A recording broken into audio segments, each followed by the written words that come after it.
Hey guys, welcome to another Legacy Enchantress video. This is Spatula of the Ages. It's been a little while. I'm just getting back from a trip to America.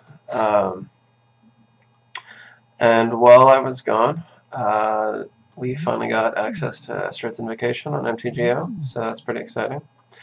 So this will be the first one in a while, and the first one finally with Invocation. So the list that I'm going to run today is sort of a hybrid between the Witch House, which was the Living Wish version of Enchantress, generally green with a light splash of black and white, and the Invocation list. I still want to try a more all-in Invocation list with 4 copies. But this is similar to a list that I ran at a local tournament a couple weeks, like just before I left actually for my trip, in paper at the local shop, and did pretty well. It's sort of a hybrid, kind of trying to like get the best elements from different versions of the deck. So I'll just run through it real quick. So it's only 3 wishes. Part of that is that like it is a problem running when you run 4 wishes. You generally don't want to see multiple, except maybe if you're like in a matchup where you're the control deck, and like they're running into a disruption like discard or counters. But a lot of the time you can stumble on drawing multiple. So this is only running 3. So a consequence of that is that we're not running as many wish targets. We can I'll get into that in a minute. But so just 3 of those and just 2 Zeniths. So the enchantment count is slightly higher, but we are also running a singleton Replenish. So we're at 31 enchantments now. And the reason for that is for running 1 less Zenith and 1 less Wish, and also running an extra Replenish, is that Replenish has been pretty good with Invocation when I tested it, because basically you're increasing the amount of threats you have that are enchantments and that you get back with Replenish. So that just makes Invocation better. So yeah, and it's also pretty good against like Chalice decks, obviously, like is one of the big things. Like Control as well, but like Chalice decks are another big thing. So because we're running Invocation, let's go through the cards we have that like pair with that. So anything with upkeep, like so specifically grass, is really good actually. If you have like 2 or 3 grasses, it's a lot more effective than 1, especially if you can skip upkeep costs on them. Confinement, you can actually like support a confinement a little more aggressively with Invocation, not only because if you have 2 out, you can like basically just skip the upkeep costs, but also it makes it a little faster to get like abundant growth or ground seal, especially through mana disruption, and maintain that confinement, especially if you have the option of cycling into Replenish against decks that don't have counters. Yeah, so that's pretty good. I actually, in some games it might be right to actually up the count of confinements to 2, or like have another in the sideboard, but I'm not doing that today. The Oblivion Ring effects, I'm running Oblivion Ring and Ixalan's Binding. So I'm running O-Rain over Vanishing Light because of the ability to target my own stuff. So like theoretically I can actually like cycle into like infinite Doomwake or Eidolon triggers. That's not going to come up too often. The ability for Oblivion Ring to hide things is also relevant. I think together they're more relevant than like Vanishing Light's ability to like play it into a blank field. Especially when you have the repeatability from Invocation. Binding, I wasn't like blown away with this on its own, but with Invocation it's a lot stronger. Like the ability to shut out multiple permanents in their deck completely is really strong. So that's why Binding comes in over Cast Out here. Without Invocation, I think I prefer Cast Out to Binding. But let's see. So you've got your cantrip enchantments, Abundant Growth, and Ground Seal. We also have Eidolon of Blossoms. I wasn't running this in the all-in Invocation list, but I think if you have at least a couple Zeniths, she gets better. So I'm doing that. Doomwake is like obviously the like best target really for Invocation. You know, against most decks. Probably not Miracles, but everyone else really. Yeah, I mean, it's just really strong. Like, obviously flickers itself and triggers it, and then becomes another copy. It's just really good. Let's see, and then then of course the core of the deck, Sprawls, Wild Growth, Argothians, Presences, Grass is really strong right now. We can talk about the metagame in a second, but Grass is, you know, probably the best card in the deck, certainly one of the best ones. So I mean, I don't think you should ever go less than 3. 4 seems good right now. I'm running a singleton Mirri's Guile. This is a loose spot. I was also trying like Sterling Grove or Trial of Ambition or the Fourth Wish in this slot. Right now I'm trying Guile. I think Guile's okay as a one-off. I think the second one starts losing value because the second copy, if it resolves, isn't really relevant. I am running 5 fetch lands, so like I have a decent amount of use out of it. You know, and then the Zenith, I guess, as well. So that's pretty much the main deck, Singleton Confinement. Let's talk about the sideboard then. So the wish targets, your most common ones are going to be like Karakas, Argothian, Doomwake. Those are like really the big ones. Emrakul is your main kill condition. Your main like answers are going to be Gaddock Teak, Knight of Autumn, Wickerboat Elder. Faerie Macabre has been pretty decent in testing actually. Like I thought it was just for Animator, and that's obviously where it's strongest, but it's actually okay against Ant. Also like Life from the Loam, Dredge is surging in popularity, and then you can also actually use it against like the Rector Nitfic decks, which are popular online for some reason. You can like exile the Rector in response to its triggered ability. So it's more flexible than I was giving it credit for at first. Aegis of the Gods, you need an enchantment creature. Well, I mean, I think you should have one anyway. So that Wish can like draw a card when you need it to.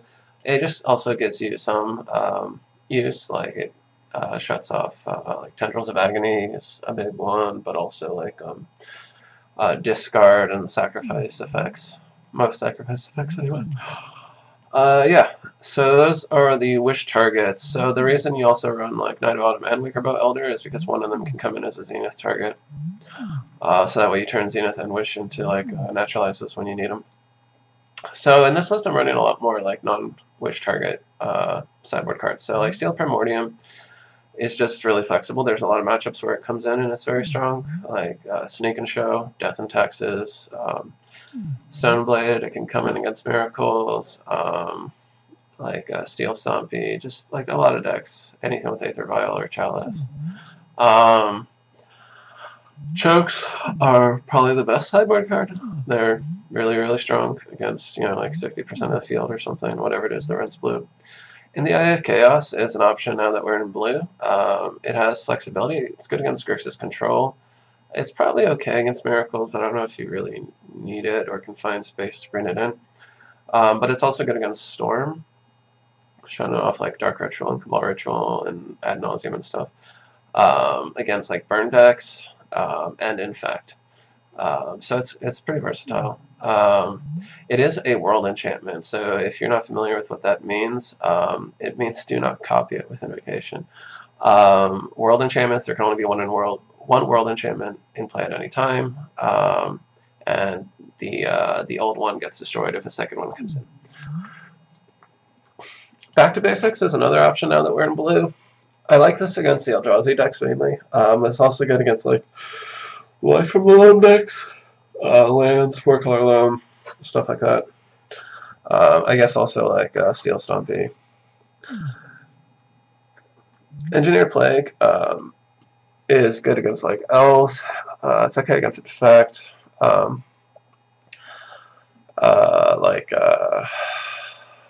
Grixis Delver, it's pretty good against. It's got some versatility.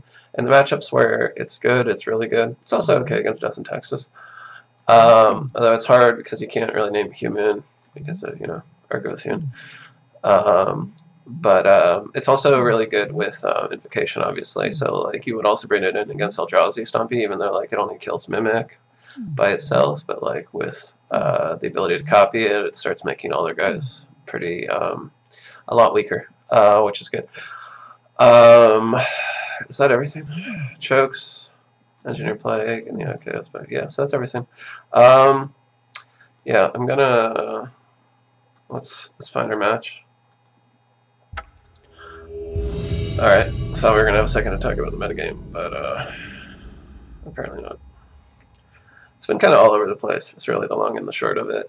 The past month or so, you know, for a while it was like Grixis Control and Miracles for top dogs. Now, like, that doesn't seem to be as true. Okay, so this is a good hand. We're gonna start off with Utopia Sprawl. So in this version, or like really any version with Invocation, I would always name blue first. That's the wrong thing.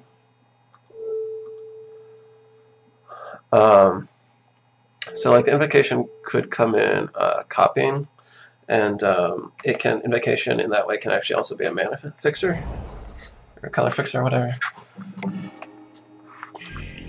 Okay, so this is almost certainly then what's the fucking deck called? Like Shardless Control. That's a good top deck. So what we're gonna do here is that.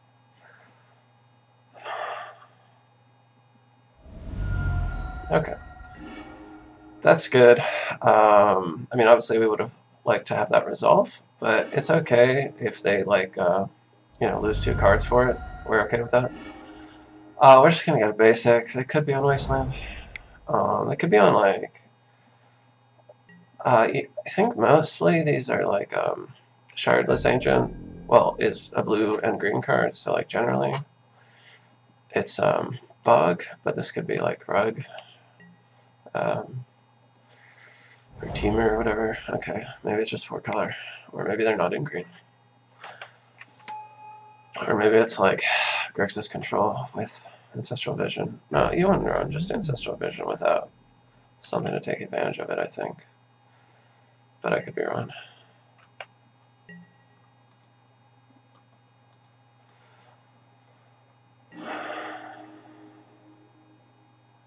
What I like also about binding is like you could actually bind like a Strix, which like would obviously be pretty pointless to Oblivion Ring, but you get some value out of it with binding. But I think we're gonna get a land here instead.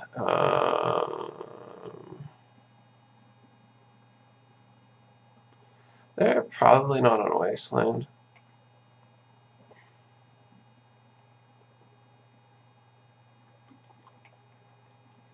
Oh shit, I did that wrong. Okay, I did that wrong. So when you spend some time off, you should like practice first. But I didn't. Okay, so what we're gonna do is just Zenith. They can't him and Edict. I guess I could have another 4s. But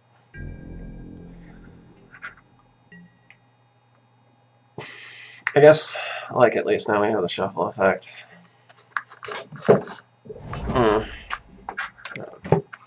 Probably would have rather had the Sanctum. As Foretold. So this must be. Oh, I see. Okay, so it's As Foretold with Ancestral Visions. I see. Okay.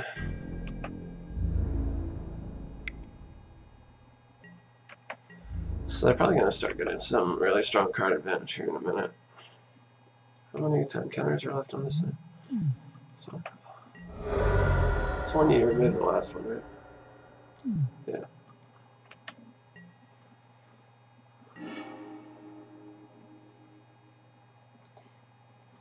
That's a really good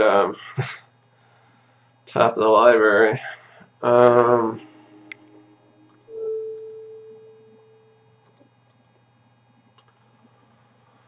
You know, just a lot of gas, which is what we want.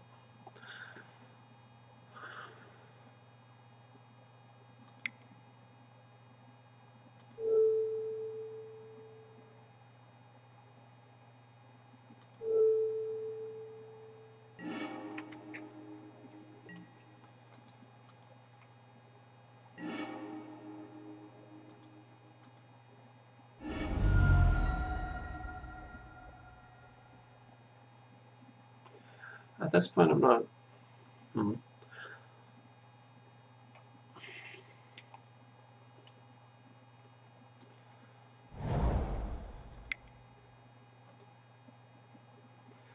So I have the advantage of like being able to decide after I draw the card, but I mean it's almost certainly going to be the Abundant Growth.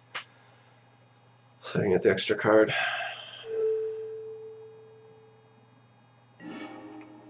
Right. Well, I missed a land drop. That's not great, but okay.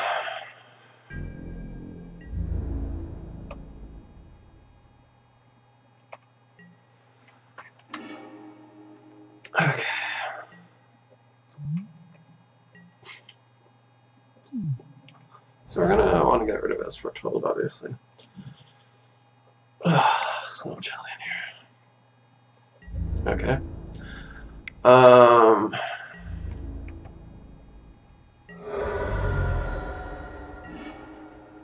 So we want to actually put the Invocation after the Guile, I think, so that we can see what's coming up. Yeah, so like we know we're gonna have tons of cards. Mana's gonna be tight, so I think I actually just want to copy a Wild Growth or Utopia Sprawl. Probably just Wild Growth. We have, well, I mean I guess Utopia Sprawl is just better here, but.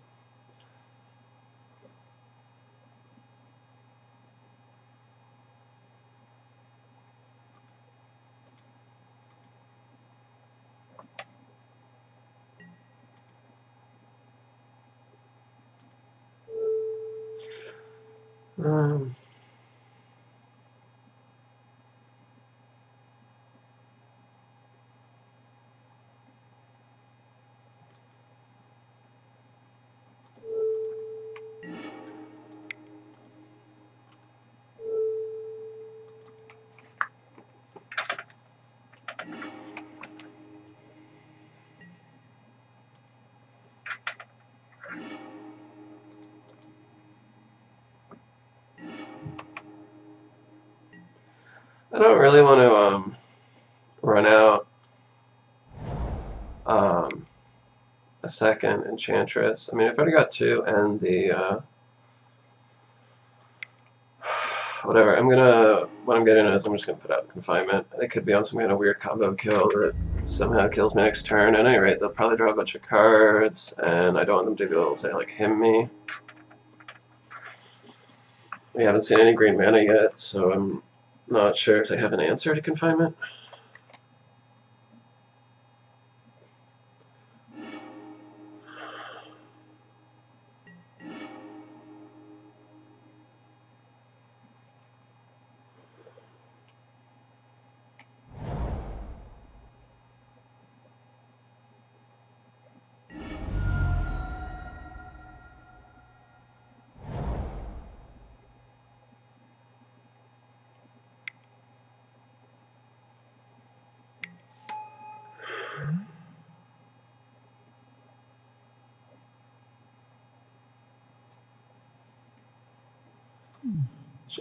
Well, I guess I drew this, but like, kind of awkward that they can't flash back their Ancestral Vision.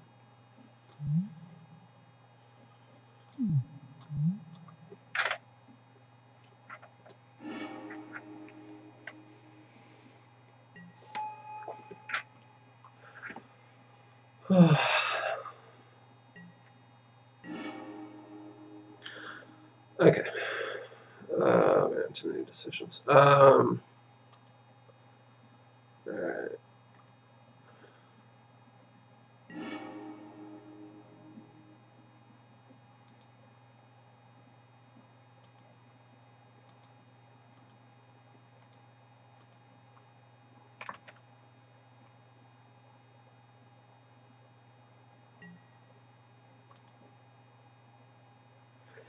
Maybe I just want to copy presents. Yeah, probably.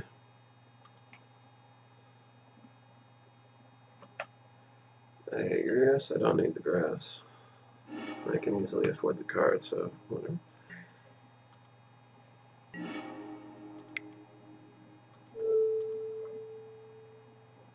I'll just try to go off here.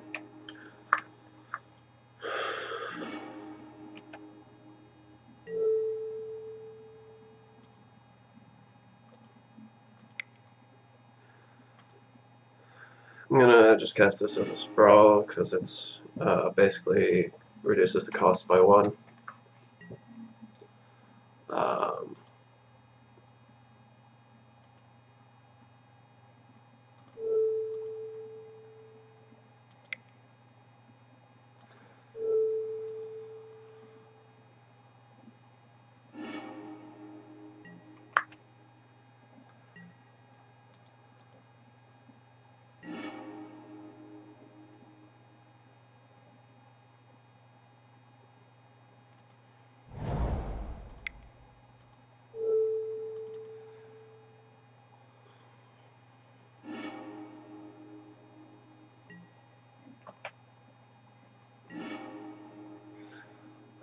Let's get rid of, I don't know, that one.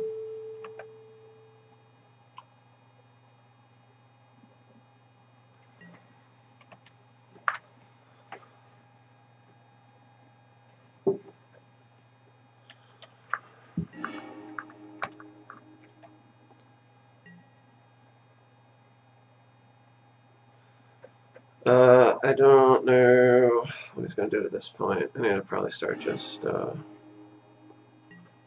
hurrying this up. So with the Wild Growth, we should just be able to win next turn.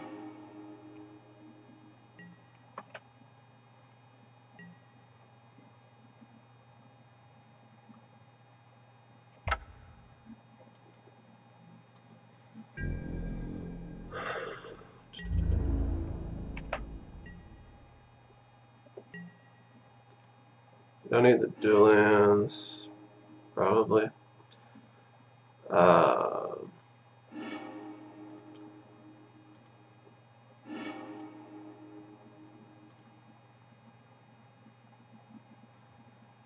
guess I don't need Zenith.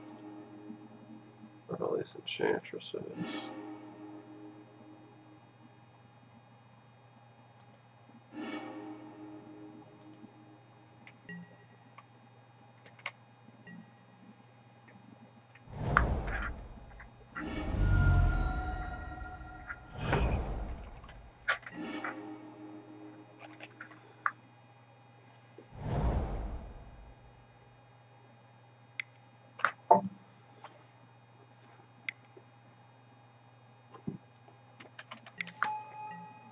What was this guy?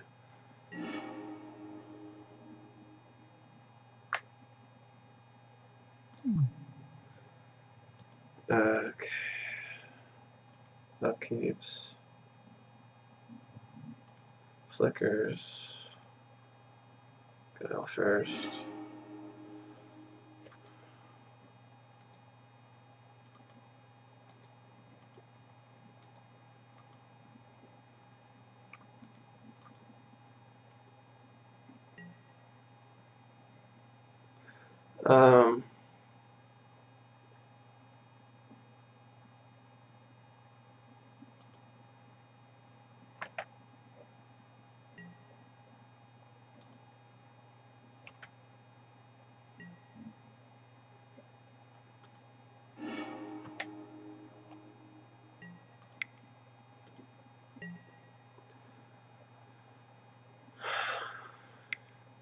So anyway.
Okay.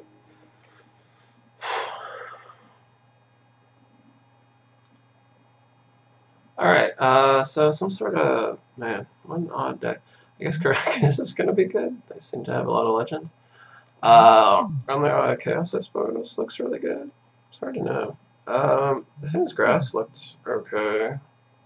Yeah, I mean, they're not aggro. Confinement, I guess, also, they really don't seem to have all that much going on. Threat-wise, like...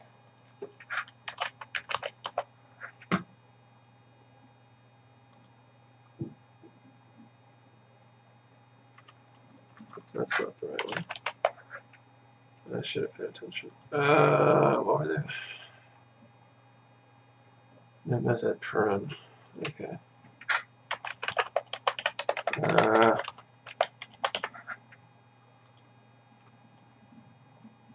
Let's see. Huh. Seen playing vintage. I guess that makes sense. I don't know. I don't know if I should have confinement or not. Ground Seal, we saw Snapcaster, so I think Ground Seal's going to be good. I don't know. Obviously, we want chokes. Do we want?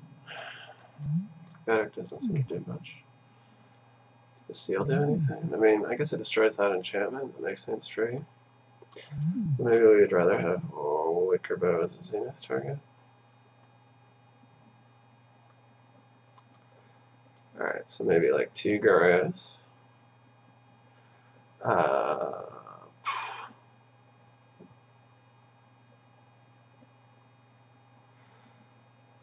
In these colors, you'd also expect to see what? Notion Thief is probably a consideration here. Should we bring in? Ooh, we could bring it back to basics and choke. Should probably not have all 3. Seems excessive. Although, I don't know.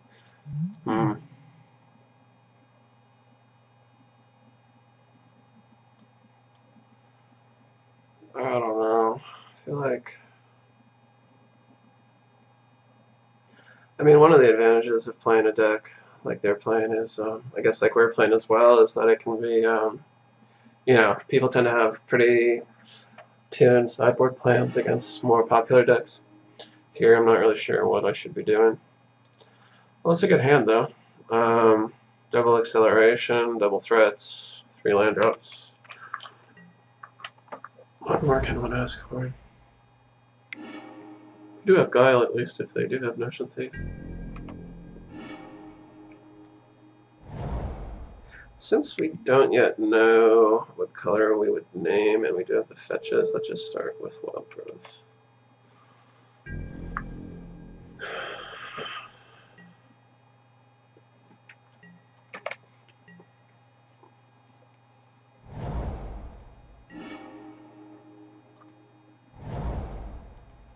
Maybe I should have saved that fetch for the Guile.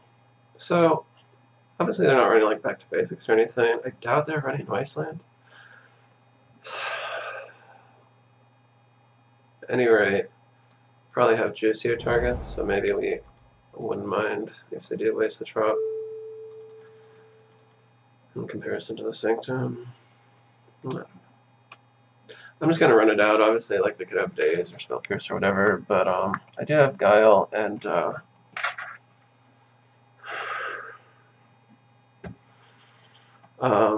you know, you can't play around their disruption all the time, or you're giving them like a bunch of time to find answers. Sometimes it's right too, but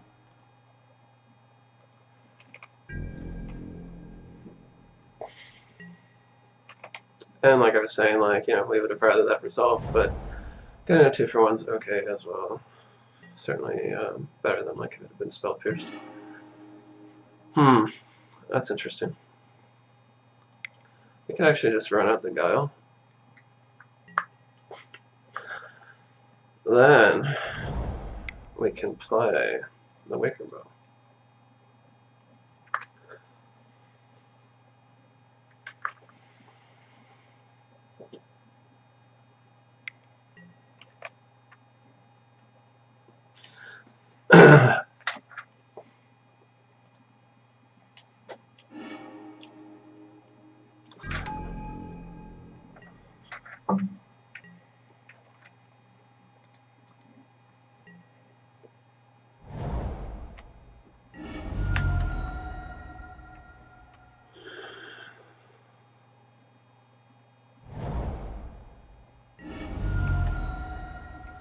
I don't know, maybe I should have brought it back to basics. But I don't know, like with this hand it would have been bad. Well, I guess I got one of those, I didn't have to get that trap. But, I don't know, check images. Leave some bad lands. Interesting. Huh.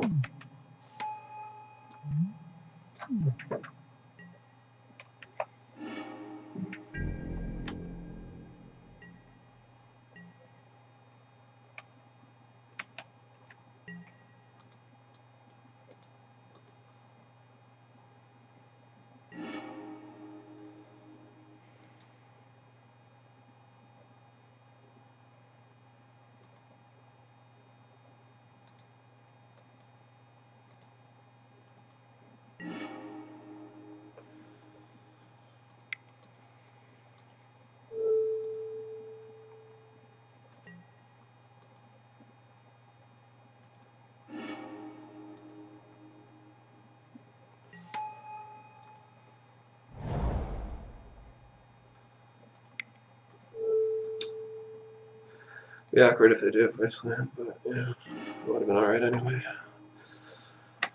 We're just gonna name green here, obviously, because we're a lot more likely to draw something green that we might be able to play off the cards that we're gonna draw here. Even though we can't make much use of this, we might as well draw when we can. Like they could draw a sweeper of some kind in their turn.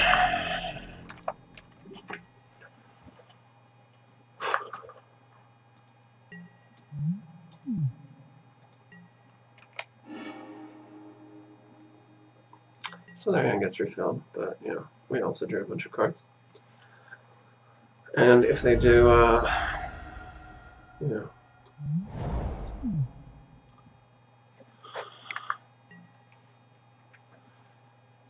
I was gonna say, like, we already drew a bunch, so we've got the Guile and some shuffle. Some shuffling. Alright, so what I think we're gonna do here actually is Invocation, copy an Abundant Growth into choke. Like, if they counter the Invocation, we will draw the choke, but like that would have been true if we put the if you put the choke on top as well. I guess we might as well do this. It's got a ton of mana.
Interesting that they had the Force of Will and they let the Invocation resolve. Probably they're not really like taking into account that it's like a free card every turn. I mean, I guess they could have.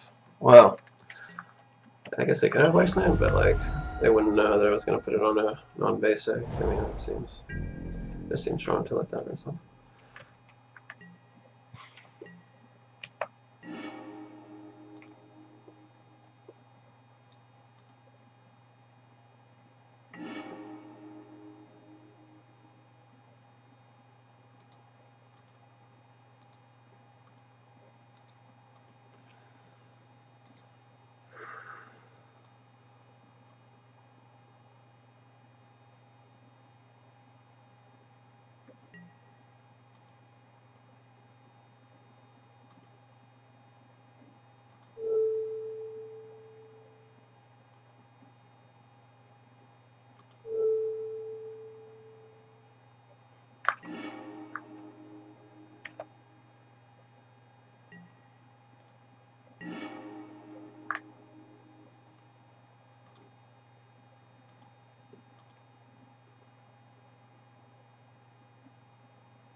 This amount of clicking is eating up a lot of time. Actually, I'm not a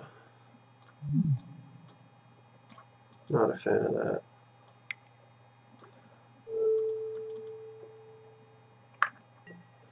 One of those things that would be less of a problem in paper Magic. But it's good to know going forward. We're gonna have to like be even smarter about managing our time, since even in the best of circumstances, it can be a time-consuming deck.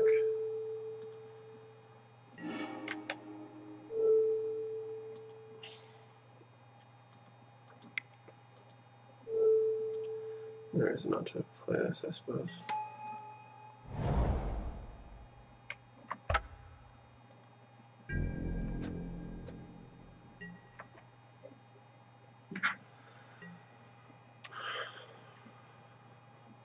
And they don't have us. I mean, yeah, like, I mean, we should have this. I don't want to jinx it, but I don't know what they could do. I mean, they could somehow pump out 10 damage.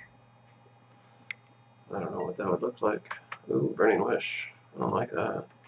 Good thing they're not on green. I could get her Red Silence. That would suck. What's Ruination? Destroy all non-basic lands. That's a pain in the ass.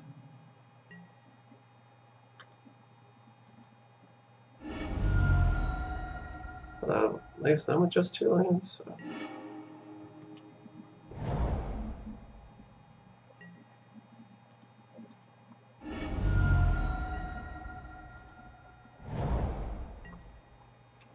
Alright.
God, it eats up so much time. There's gotta be like...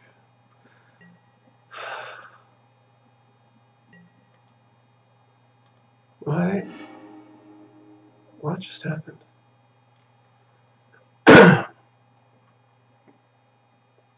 This thing is apparently broken. I was like, there's no way I had that many invocations. Alright. Alright.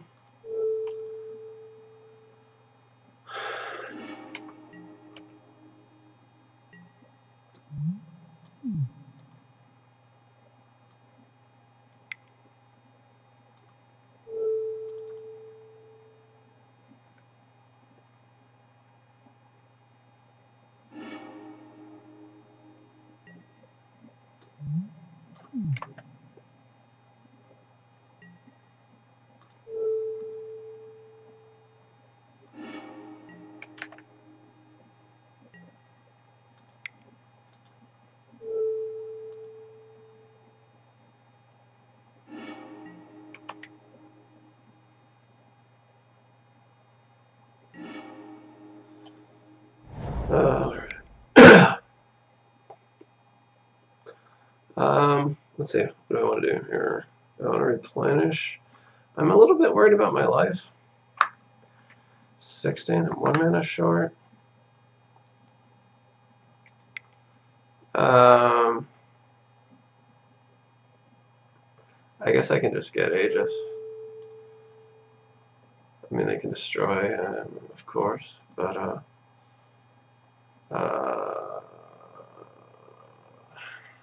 you know, we'll draw the cards. It'll save us 2 life.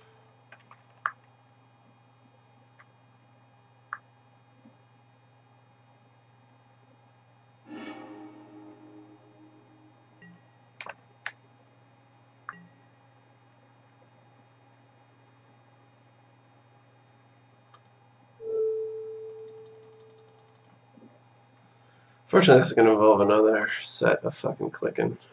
I guess we'll go ahead and grow out Seal. I don't know. Haha, not in the Eye of Chaos. I guess we can actually just copy Ages. That way, we're really hard to kill.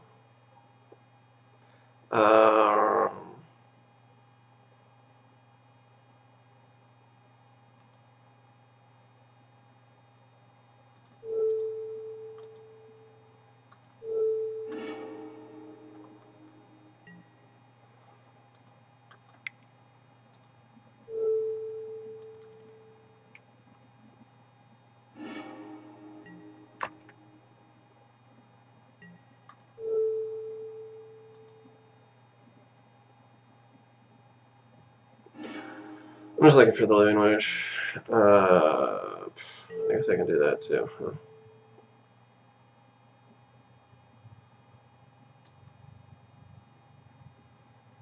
Yeah.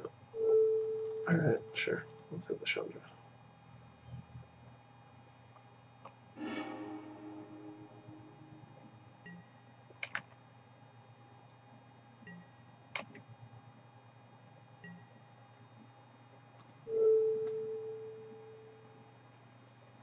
Alright, whatever. Here. Let's pass. One wish left. I obviously don't need all these lands.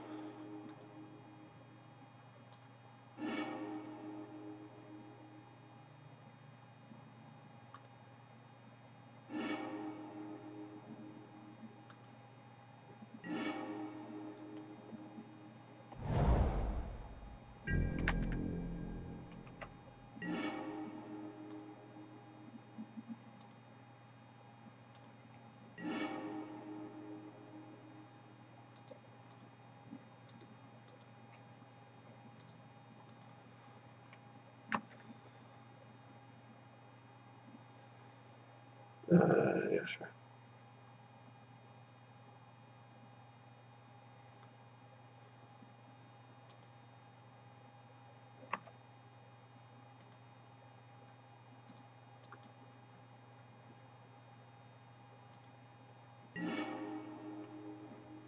Okay.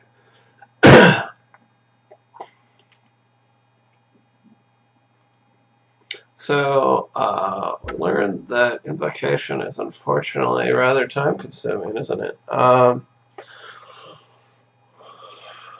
Hopefully that'll be reduced with some more practice. And I do think that's, again, something that matters more for MTGO. Well, obviously because in real life it's a draw, not a loss. But also I just think, it's a process that doesn't take as long to do in paper. It just requires all this clicking on this client. All right. Not the fastest start, but we'll do it with grass. And Sanctum will make mana for growth, so we can wish. And then we have the abundant growth for the Invocation. It's missing some elements. But I think we have to keep it. So like any non-brainstorm deck, especially with combo elements like us, it is going to be a lot of your hands are going to be missing an element that you would like. And but I mean you can't throw away all of them that are like that, because then you'll be mulliganing into Oblivion all the time. So you have to determine what your odds are of drawing what you need. Here, well, obviously we don't really need an Enchantress because we've got the Invocation and the Replenish, so we're actually okay on that front. We'd like another land, I guess. Preferably basic. Okay, interesting. So probably Dragon Stompy? I don't think the others play Chromux. We'll see in a second, I'm sure. Yeah, okay. Hopefully not Chalice. I guess we can survive. Okay. Chandra. Interesting. They dumped their whole hand for Chandra. I mean, that's pretty good.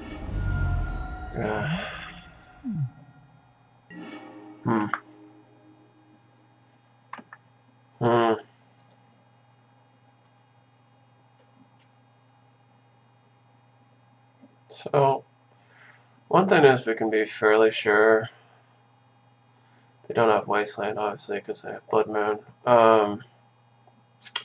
We could, like, Night of Autumn. Try to Night of Autumn. And destroy their only red source. I think that's pretty good. But then, like, we need to draw a land next turn. If we don't... I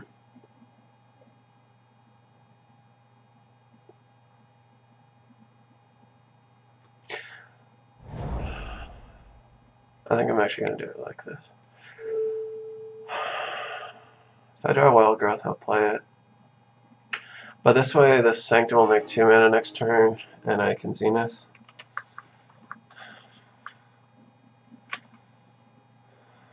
The problem with Living Wish in this scenario, because we didn't draw a third land, is we might not be able to play the Night of Autumn. And we're getting lots of card advantage here. If we can deal with Chandra and the Chromox, it'll be pretty good.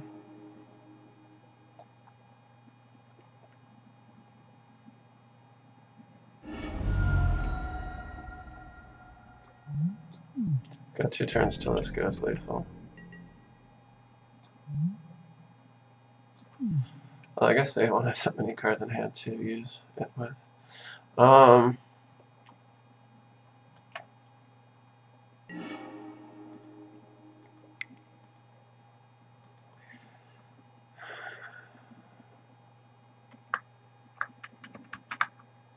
Maybe I actually just want to do this, because it will increase the mana that Sanctum is making. I was hoping also to draw a land here. And since I'm so tight on mana, maybe the free card is more important than having the Argothian out with, I don't know, maybe that's wrong.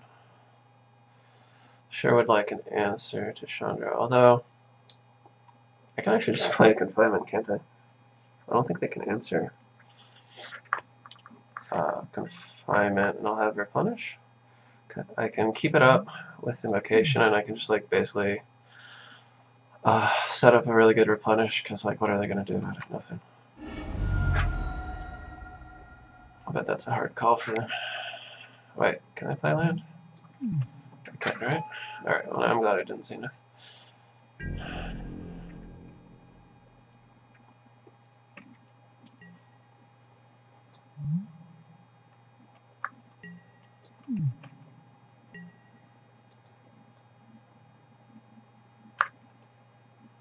And I put the Abundant Growth on the Sanctum, by the way, as a just a preemptive thing, because I sort of expect them to have a Blood Moon at some point.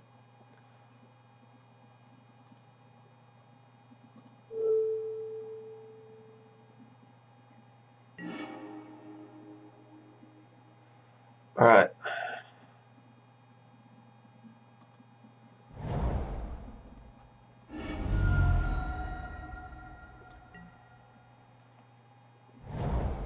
I think I actually just want to get the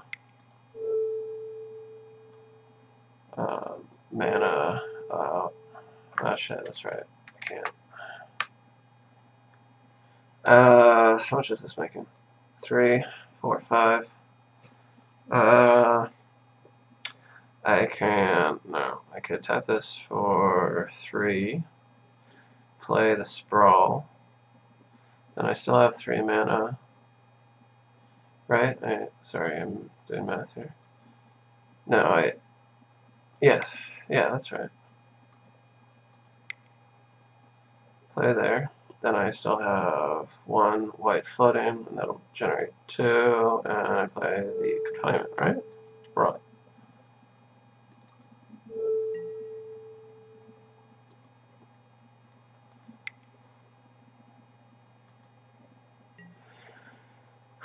So I think, yeah, I think I can't lose now. Could be wrong, of course. Time management's going to be a big factor here. But I think we'll just set up a big Replenish.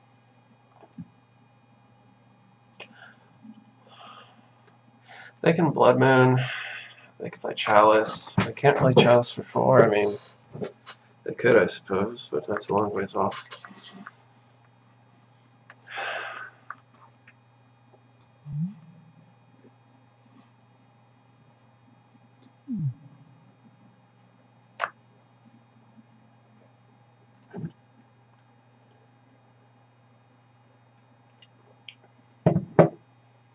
They play lands with Chandra.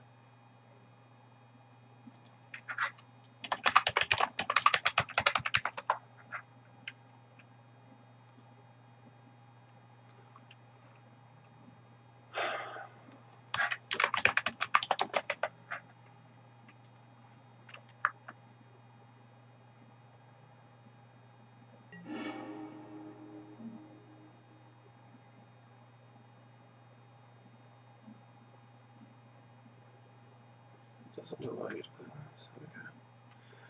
Sure, whatever. I'm snaring bridge. Who gives a shit? Alright. I have yet to like play against an 8-man player that sides that out against me, which I just do not understand.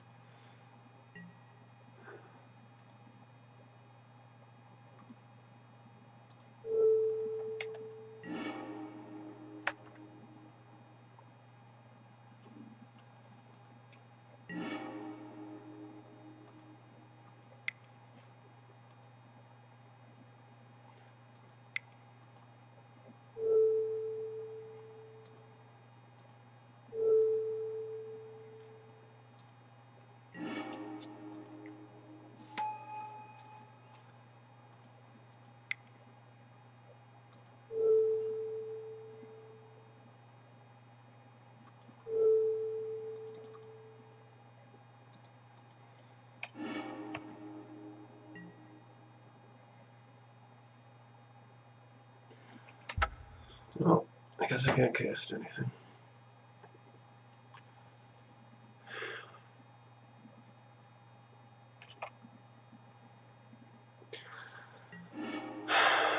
So this is another one where, like, in paper, you can sort of demonstrate and be like, hey, buddy, do you have anything that deals with this main deck? There's a 99% chance they don't, and you can move on to game 2. But it's MTGO.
Trinister can be annoying, but it's not as backbreaking against us as it is against like storm decks, because we basically are like able to storm across several turns. Okay, well there's the Blood Moon effect, so that is going to slow us down, but we do have Oblivion Ring.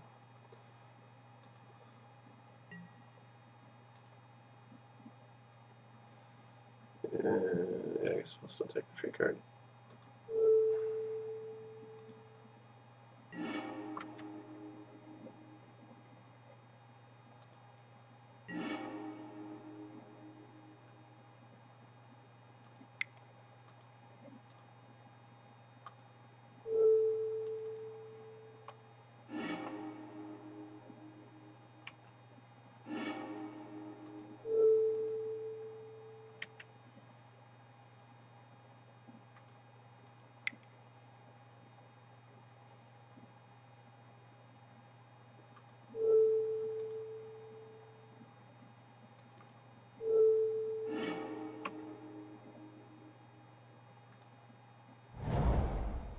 Yeah, I could just play the second Sanctum.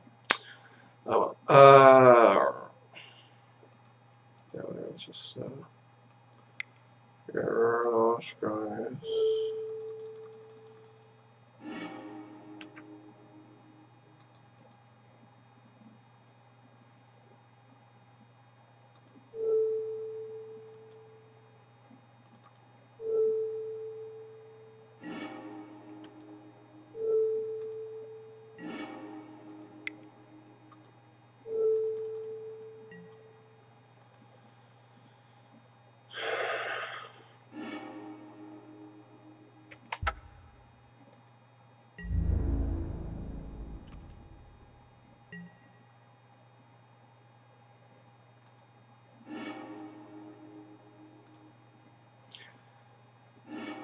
Elephant Grass, when we get to game 2, is going to be, I don't know. I used to go down to 3, but now that they're on 8 Rabble Masters, that's probably wrong. I assume that they are. That just seems to be what's popular. It's probably what's correct. Sure, that doesn't do anything.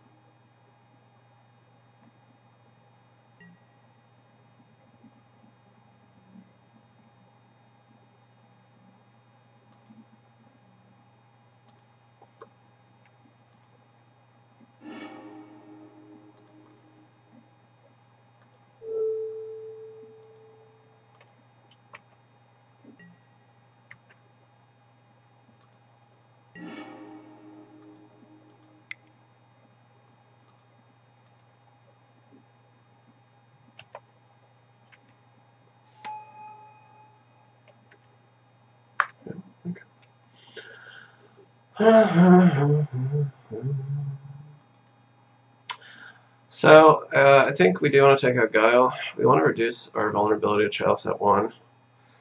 And Guile's, like, a little slow against them.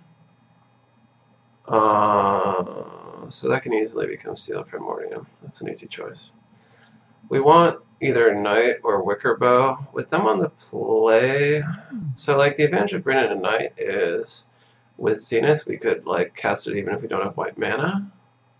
The downside is if they open with Chalice at 1, it's going to take us a while before we can get to Wicker Bow as a wish target.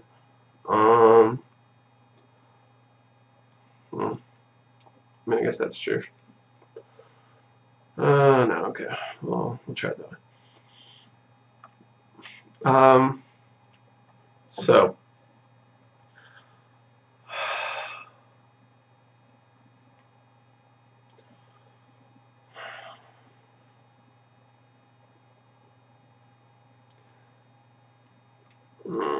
Okay, let's get rid of one abundant growth. I don't know. It's like really good against Blood Moon, but that's really not that good against us anyway. It just like strengthens that. Like I said, you want to reduce your vulnerability to 1, but I don't want to go down on the grasses. Maybe a wild growth can become a Karakas when we're on the draw. I wouldn't do that if we were on the play, because you want to increase your chances of getting that turn 1 wild growth before they can get a Chalice out.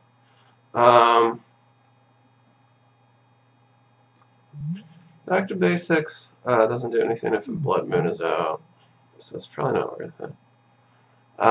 Gaddock's pretty good. Like, he shuts off their Planeswalkers and Fiery Confluence, and then subsequent Chalices. So all that is pretty good.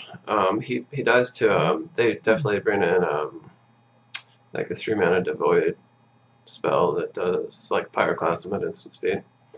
Actually, for that reason, we probably want to reduce our vulnerability to sweepers.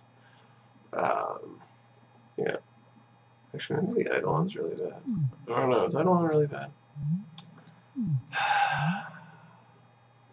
They can't Confluence without also killing the goblins, and it does block goblins and or the Realm Master itself. So maybe we keep in Eidolon.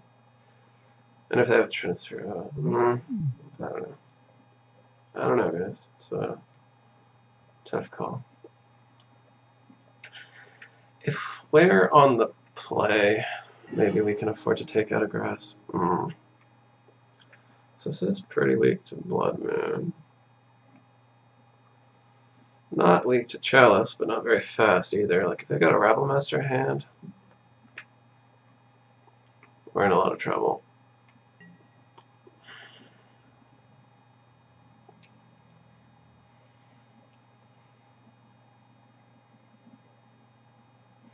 And the Scry is more valuable if you're on the draw, I think.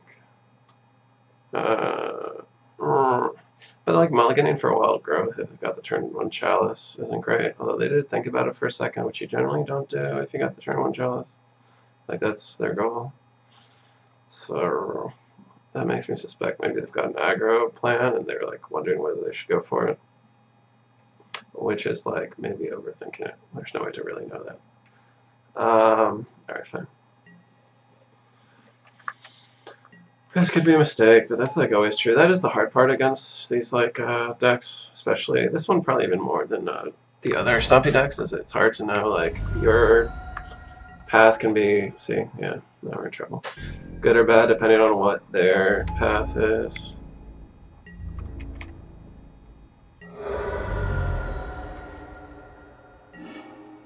Yeah, I think we're dead now.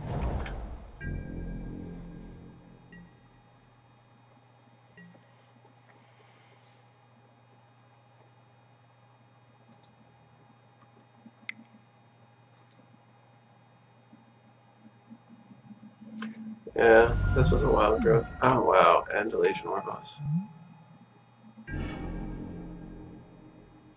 Wow, that's really good. Yeah, am I just like dead next turn? I think I might be just dead next turn.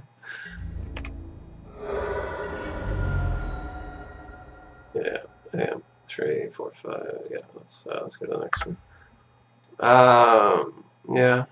Well, that's what happens. Did you register that I conceded game myself? This thing is fucking up. Alright. So, on the play, like I said. So, like, I mean, if that Karakas had been a Wild Growth, we would have had a faster start. I don't think it would have made a difference. Their hand was really, really fast, and we didn't have the grass. I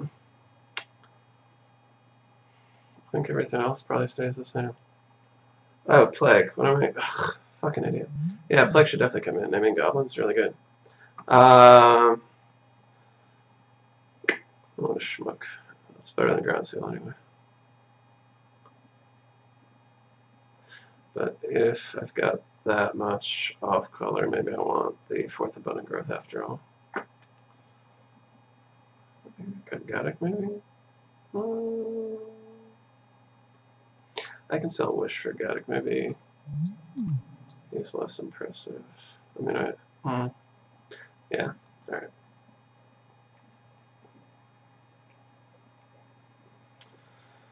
Well, this hand's a lot more vulnerable to Chalice at 1, but, or this build, I mean. That's a tough one, ain't it? Haha, if they're not on like some rogue list with Ghost Quarter. That's really weird. That's a weird hand. That is a weird, weird hand. I guess we keep and hope to draw land, oddly enough. Although, no, we still need like a business spell, right? So I guess we hope to draw a business spell. Hope they don't have Chalice at 1. Double Sprawl. Maybe I should have mulliganed this. You guys, maybe I should have mulliganed this. Maybe they don't have acceleration. They don't. This is a weird, weird hand. Alright. I guess we should just go ahead and get all the, well, no, that's,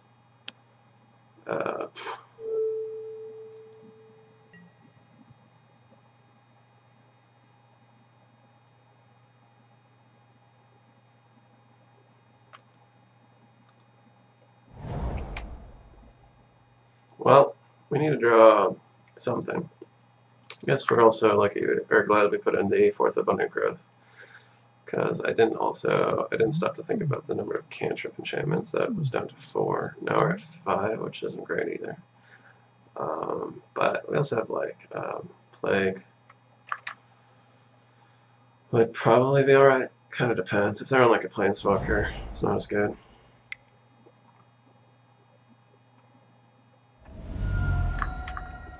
See, now we're not really bothered by Trinisphere though. So like, yeah, you just kind of like, it's really random like how your plan meshes up against theirs. Something, alright. That's something.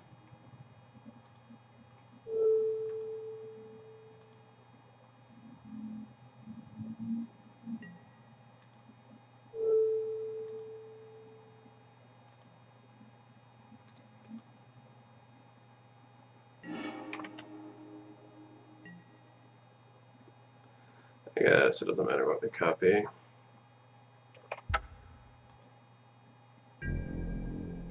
Alright.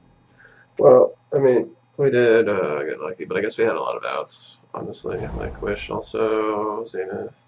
We had a fair number of outs. They don't have any pressure.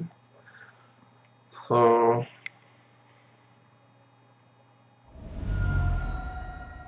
that's like mildly annoying, but really not that big a deal.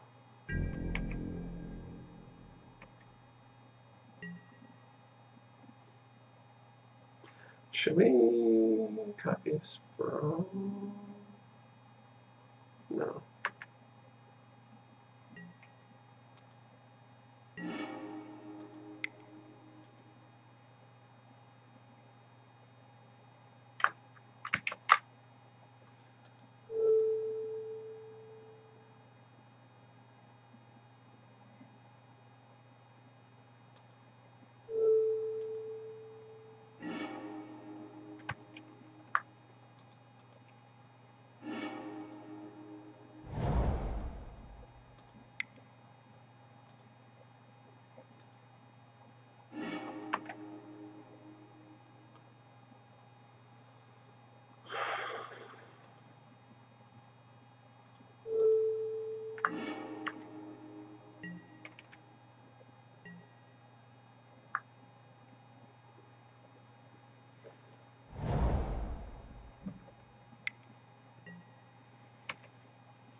Maybe I just name human.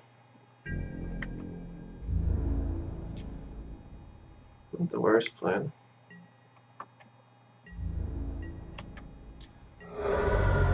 Yeah, so I think we name human. Can draw a couple cards off of the growth, the invocations without triggering Berserker.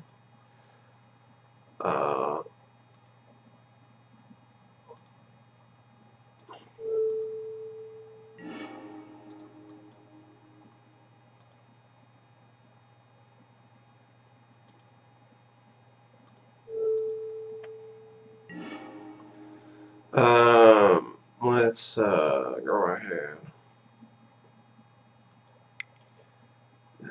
and do that then.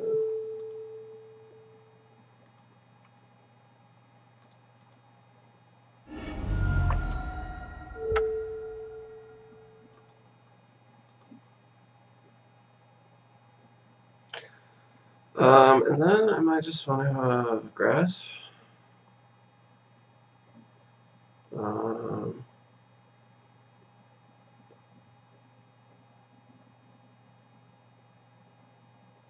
Like they can attack through it, but that's only 3 damage. Puts us at 9. After we take 2 from that, then during our upkeep we'll kill all the humans.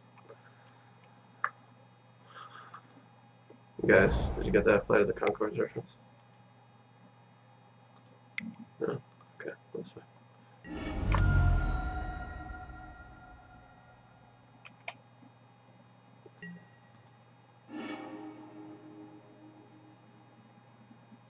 I guess there's no point in. Well, nah, maybe I should have kept the second Sanctum. I was thinking, like, because they don't play Wasteland, but we could have maybe double Sanctum next turn. Just Emerald, actually. 3, 4, 5, 6, 7, 8, 9. Yeah, actually, that was probably viable.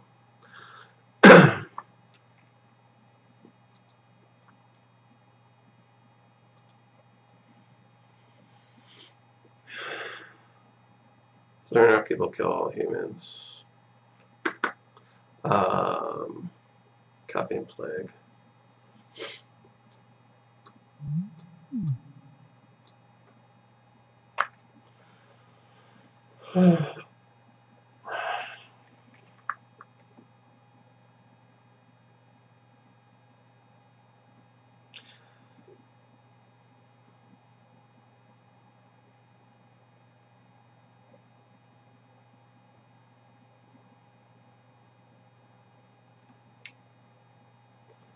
If they do attack, I think we want to Oblivion Ring for Knight of Bottom and get some life. Just because I'm not comfortable being that low.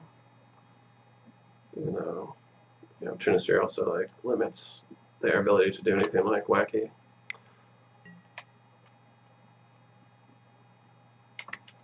Okay, we can attack.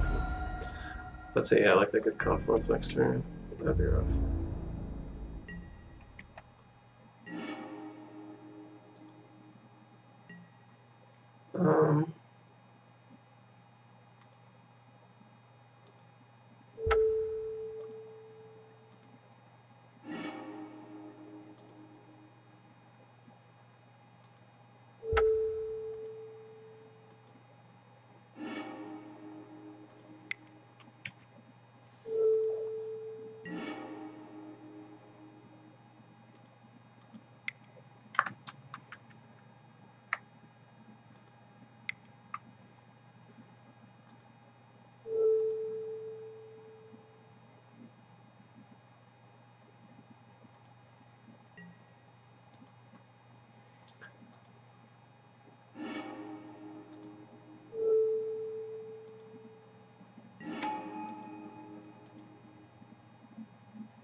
I didn't get Aegis because Fire Confluence doesn't target. I mean, I guess I could have gotten Gaddock. Maybe that would have been right.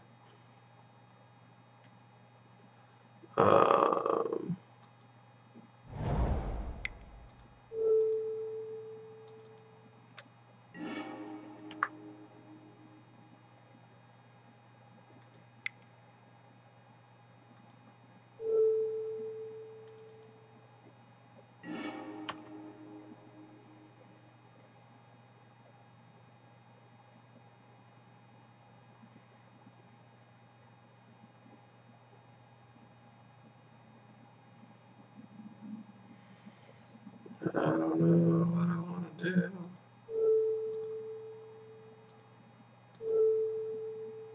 Besides find Solitary Confinement.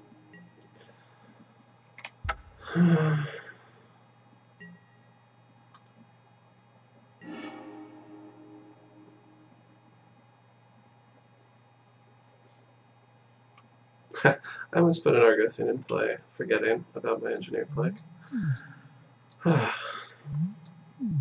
That would have been silly.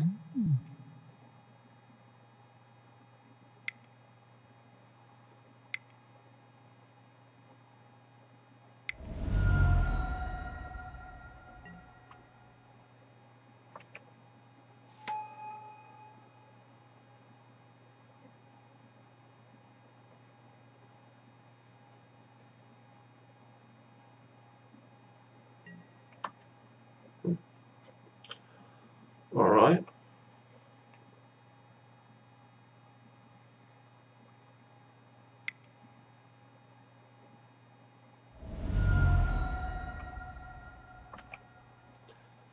Don't like that. Alright. I don't have any other way to gain life, so I need to this turn. Yeah, I probably should have just put Gaddock, huh? This turn I need to find Confinement, or yeah, I'm really regretting discarding that Serra Sanctum now. Alright.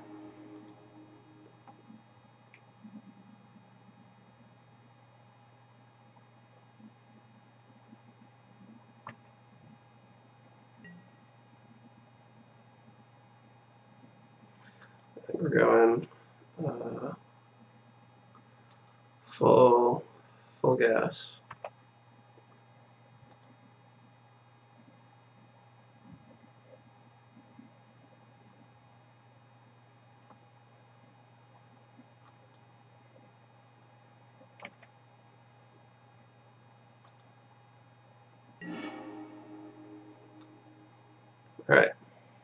That's gonna help.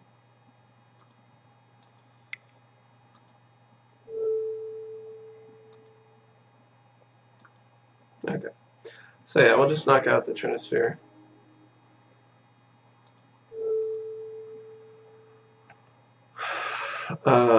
And go off. And we just need Living Wish at this point, I believe. We should have more than enough.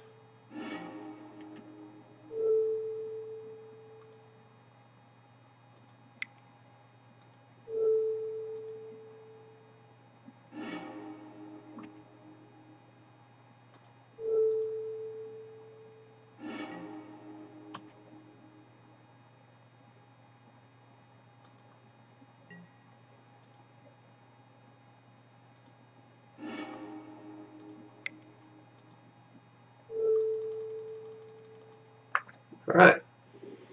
Yeah, we could have won that like a couple turns ago if I hadn't thrown away that second Sanctum, so that was a mistake.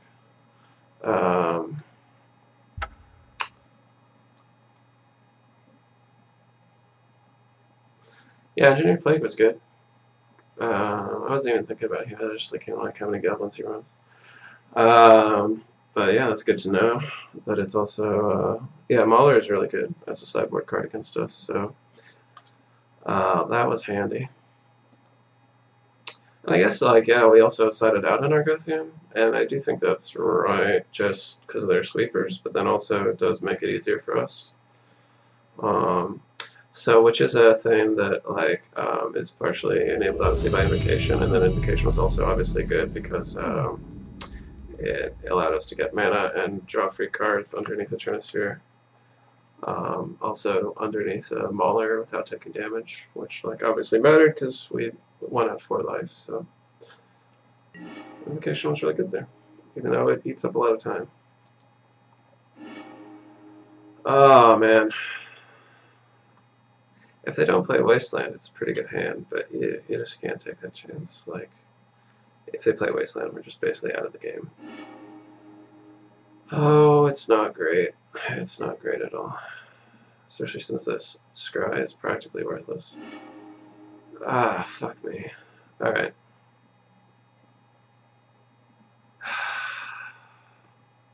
Fuck me, that's rough.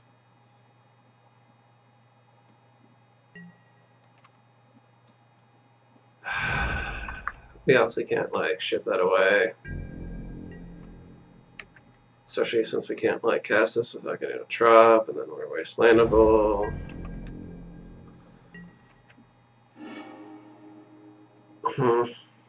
Well, Underground Sea could be Grixis Delver. If it's not, there's a high likelihood they're not too wild there. I think I've played this person before.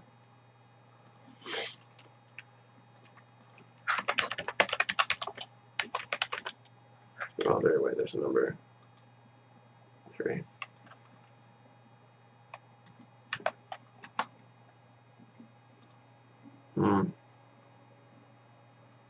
Shardless. The Shardless play.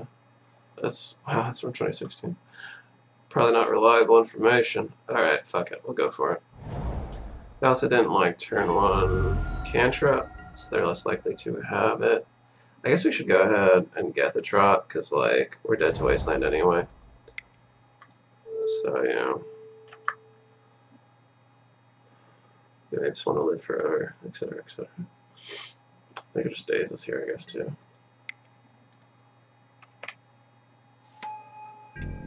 Well, I'm sure it would be nice if they don't have,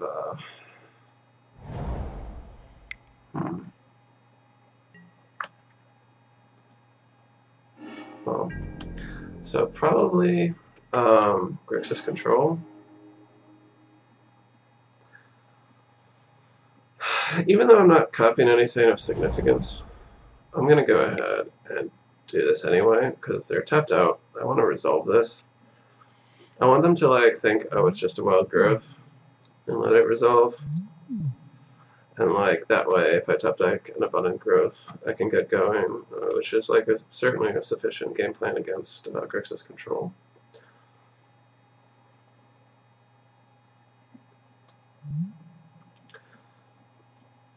benefit of playing a card that nobody knows what the fuck it is because it's really new and from a set that's like not a real like draftable set. So they're like wondering what the fuck is this? What does it do? Oh, it copies wild growth. Okay, but then etc. etc. So where else are gonna copy? The only option. We're just gonna leave it. And even though we don't have anything now, we're going to hope they're on Grixis Control, which I don't know what other deck has. Underground Sea, Volcanic, and Edict. And we're going to hope to top deck. There's no reason to do this yet. Okay. It's a little... I think at this point I'd rather stock up cards. Like, they didn't hit me then. I don't want to like get down to 0 cards and then be dead to a Culligan's command. And like if I'm still in a situation where like if I top deck Abundant Growth, having 3 cards a turn is obviously good, but 2 cards is also fine.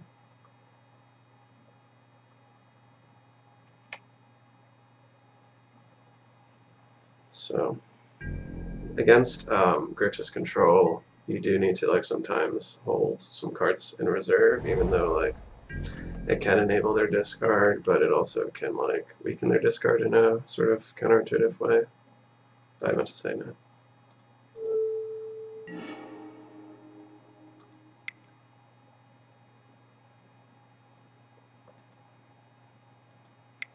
I'm hoping I'm gonna do this first, draw out a counter if they got it. Because I thought about it, maybe they're gonna be like, at any rate, I am spell pierce proof. And like obviously like this way, I skip a draw, but I'm hoping they'll like not think about it and let the ground seal resolve. Although ground seal is good against them anyway, so maybe they won't. Because like it shuts down Snapcaster and makes Culligan's command worse. Yeah. Oh well.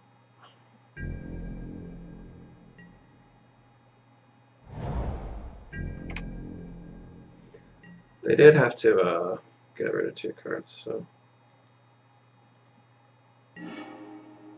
So for the same reason, I'm not going to play that forest. Like one, if I draw an Enchantress, I need to have an enchantment to start drawing off of it. Looks like they're just mana flooded. So everybody's in that party, the mana flood party. Yeah, I'm just gonna stockpile cards against a rainy day. Damn, they drew something. Just a strix. Come on, anything. Abundant Growth? Abundant Growth would actually be the ideal, because I'm hoping they just like let it resolve.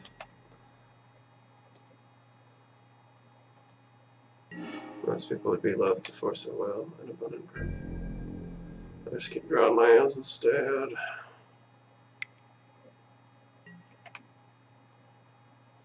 So that's probably the grass. It's the only thing that's worthwhile here. Maybe I should have played the grass. Probably not. I don't think it matters. I mean, they could drop an angler here, I guess. That would matter. Holy shit. I wish I would stop drawing lands.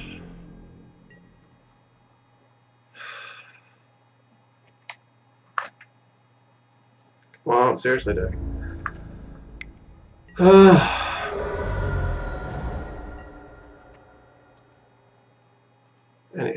Anything at all. Alright.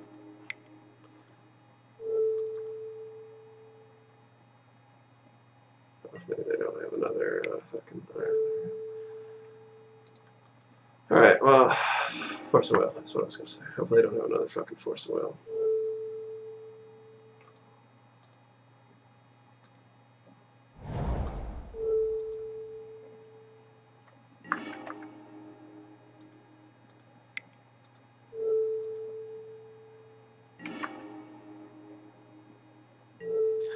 I mean, so the thing about this matchup is there's not that much to it. It's really like pure card advantage. So I feel like this is over.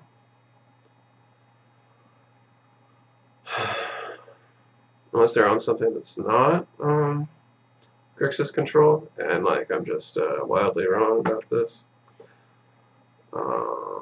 It's a little odd they're not thinning their deck at all. Like the deck thinning is really marginal, but like with 4 fetches, like, you know, holding on to 2 is more than sufficient, I would imagine. Alright, so this is like pure card advantage, like I'm saying. So like pretty much all your defensive cards can go. Confinement, like grasses, maybe I'll leave in a 1. Let's see what else we want. We definitely want in the Eye of Chaos.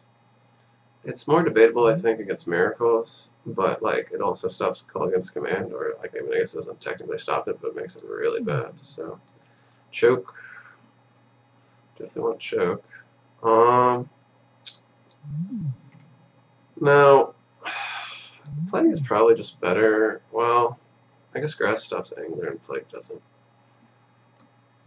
Plague stops pretty much everything else, and they could be on Notion Thief. As a sideboard card, they probably are. Is that common? Question mark. Come on. Ugh.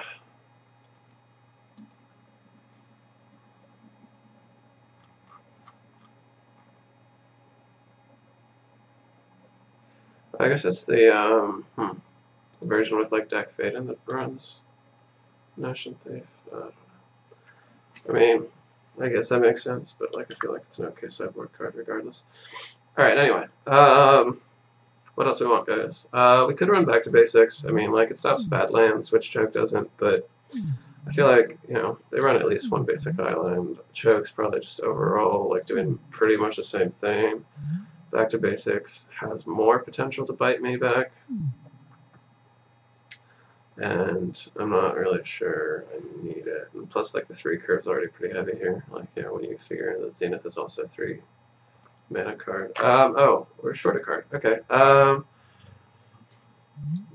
With only 3 wishes, Aegis is probably not going to be wished for.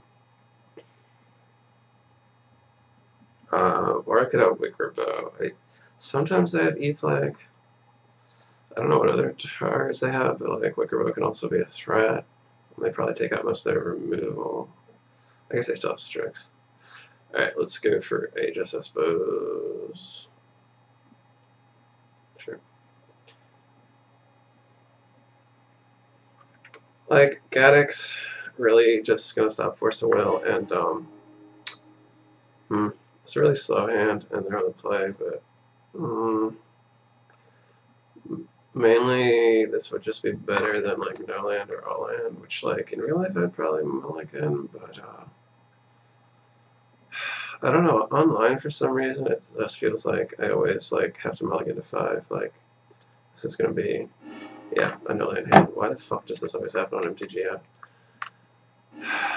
Alright, I guess we'll keep it. Well, we've got 3 mana. We don't need that.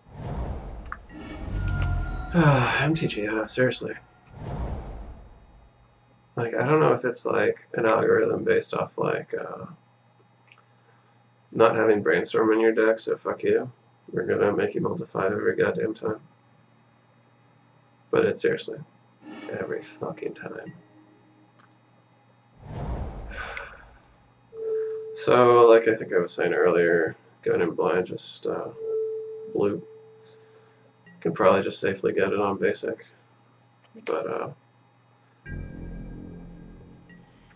card I would most like to top deck is Invocation. We're down to 1 grass and we drew it. Sure.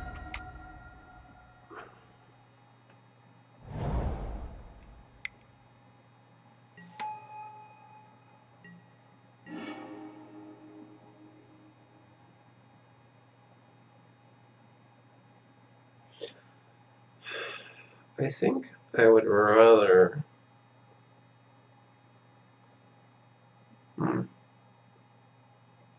It's not like they're on days. They do have Spell Pierce, I guess. So now I'm free from Spell Pierce. So, alright, fine.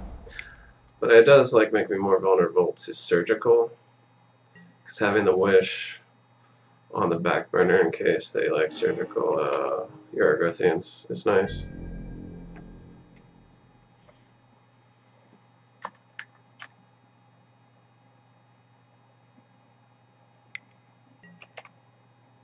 was gonna say, like, then also, like, your Zeniths are dead, but, like, little side note, I don't know if it'll happen this game, but, like, keep in mind that your Zeniths can also be bluffs. Like, they don't know what you have to get unless, well, I mean, I guess they surgically they do, but, like, I don't know, I've definitely had people counter my, Zeniths, when I had, no targets left, because, you know, they don't know that. I think at this point maybe I stop dropping lands. I've got all the colors I need. Perhaps I went Bayou. Okay. Oh, we're just in top deck mode. Although they must land drops. A bunch of land drops. So they have a lot of cards in hand, so that's not good. Could maybe draw out an Inquisition, that if they can't snap at him.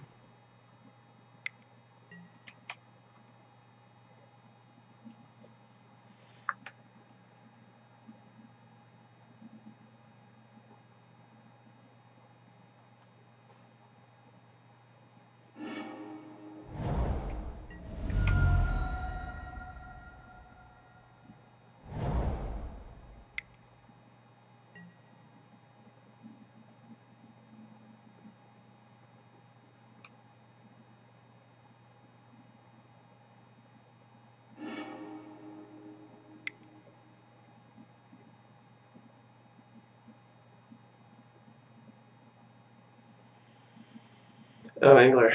Huh. And we lost our grass. Lost. Oblivion Ring?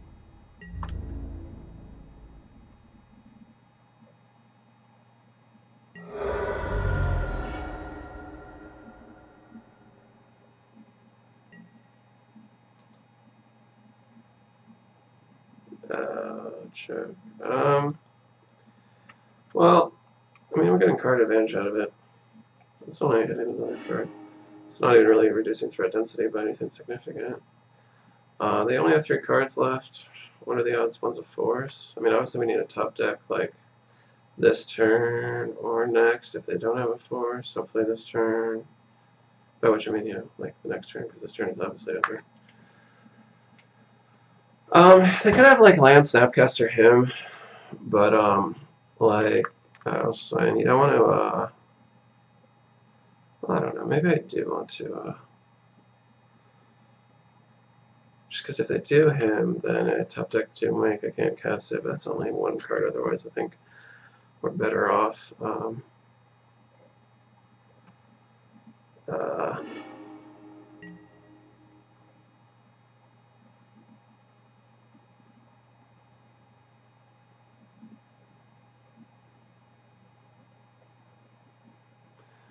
Which one's the enchantment?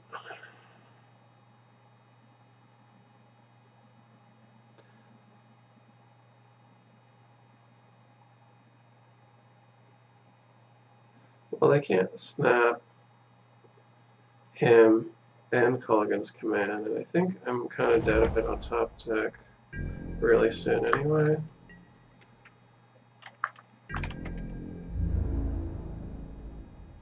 But I mean, yeah. If you mulligan to 5, I guess you can lose.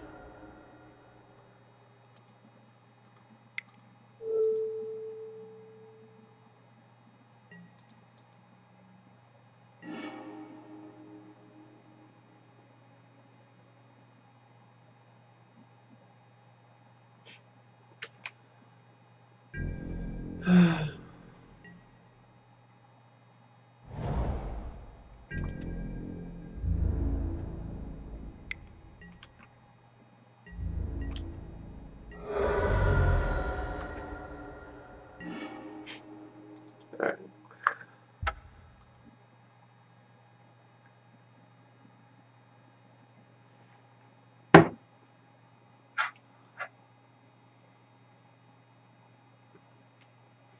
So, like, I don't think it's right to bring in more grasses. 2 might be okay. But, like, that's really rare. And most of the time, like, you've got, like, Oblivion Ring. I don't know, maybe it's better than Aegis. Though, I don't know. They would have been able to, like, him and stuff. Like, I mean, they could have had a lightning bolt, but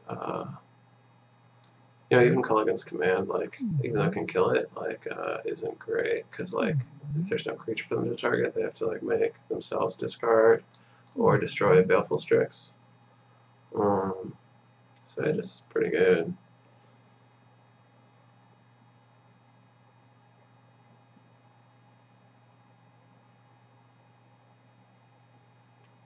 Yeah, I don't know. I think this was the right plan. Just need to not monkey this off.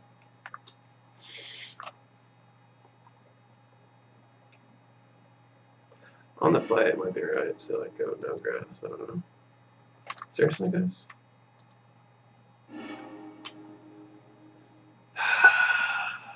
Okay, fine. We got a lot of cantrips to find lands. Yeah, FKS also affects Edict, so that's nice.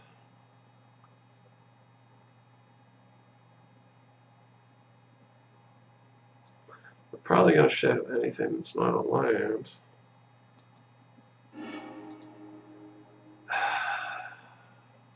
If we were on the draw, that'd be fine, but obviously. So a very good plan here.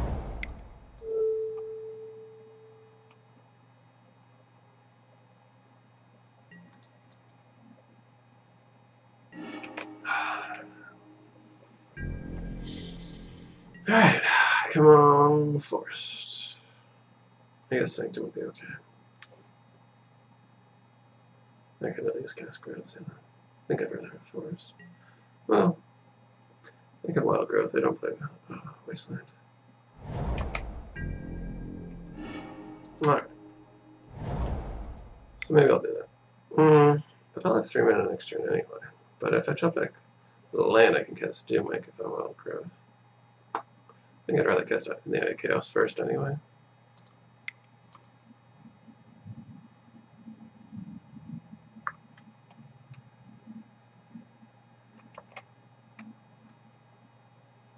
That actually would be annoying if they spell pierced.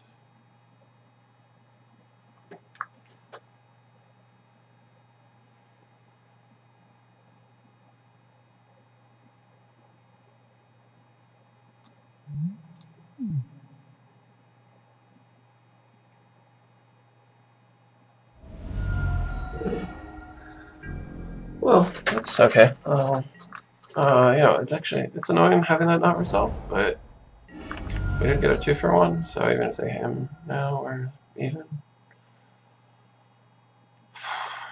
It would suck if they have the Wild Growth and... Okay, good.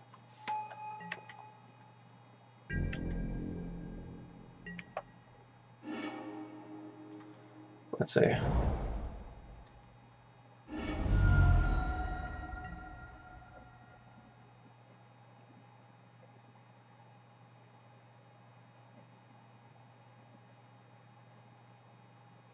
There's no reason not to get it, right? I mean, but probably gonna... What are we gonna do this turn? If we Wild Growth, we'll have 2, 4 mana. That's not... I mean, that's enough, I guess, to cast Abundant Growth and in the Eye of Chaos. Which leaves us still with 2 cards in hand. We're still weak to him, but they would have done it if they had it, so that's 2 cards that could be him. And we're still in okay top deck mode, and we'll have in the Eye of Chaos in play, so... So in that case, I guess there's no real reason to... well, they could have Explosives, or something like that. I was thinking about why we wouldn't get a non-basic. I guess there's no reason not to get a non-basic here.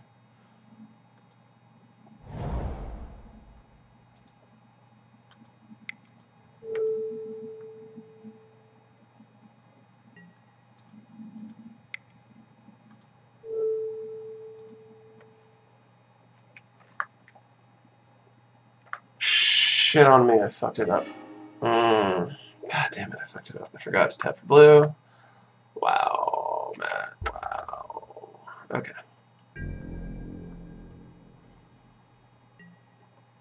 Fuck me, that was dumb. Alright, next turn we got...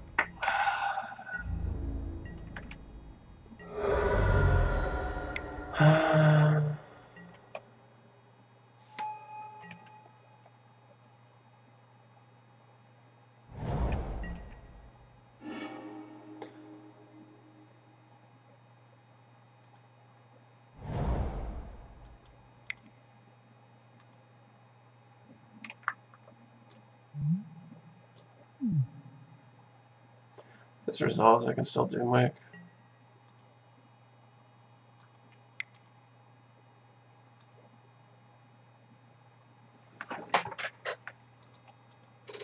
Now, granted, I get cards out of those, but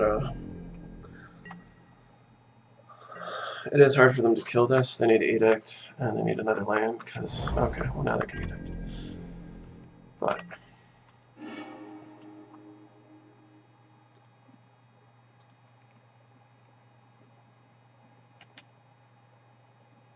so might as well attack first, right?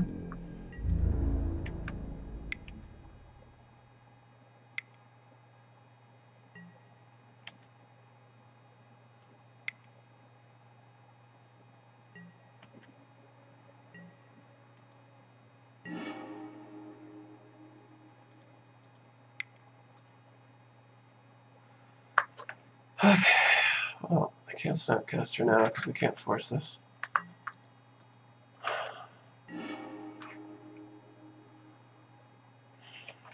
Yeah, so I just need to stockpile at this point. Taking him. I can't snap. I can't snap. I can't. It's, well, I can cast most instants, but it's difficult. Can't really force.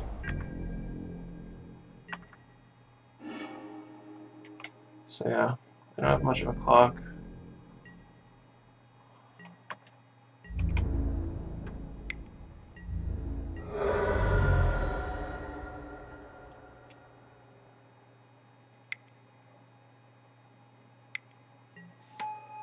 Don't like that.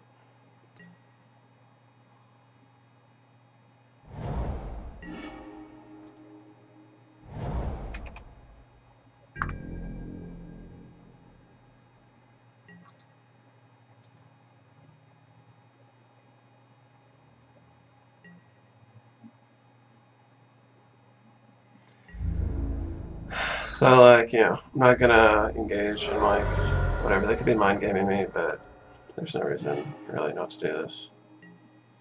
Well, our only black spell just went away, so I guess we'll just go this way on. Come on.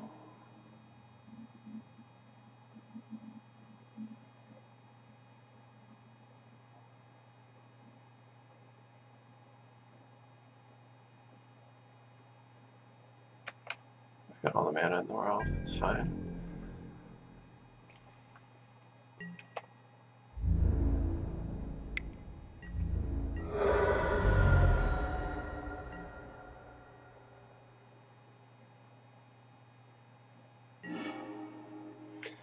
Well, it's not amazing, but you gotta do it, I suppose.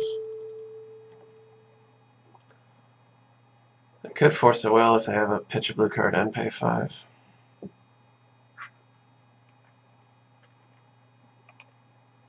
Maybe I'll get lucky and not forget and try to hardcast it.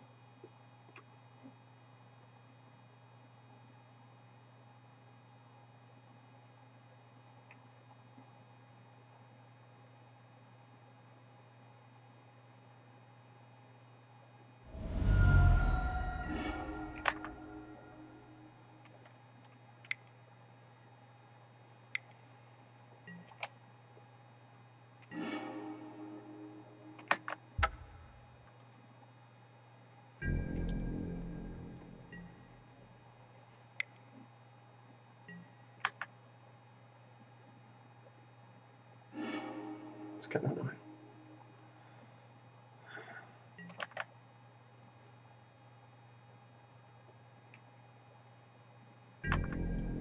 At least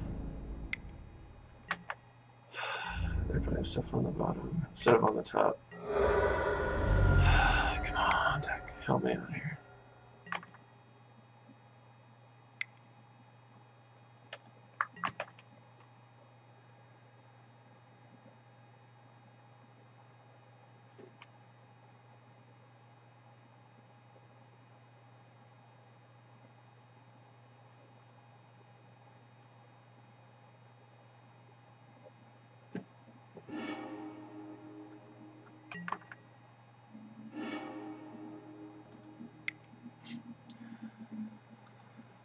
Alright, Mirri's Guile.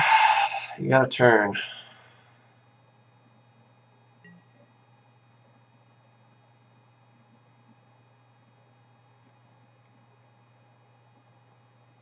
So since we got a turn, I guess there's no opportunity for them to him plus call against command within the Eye of Chaos out.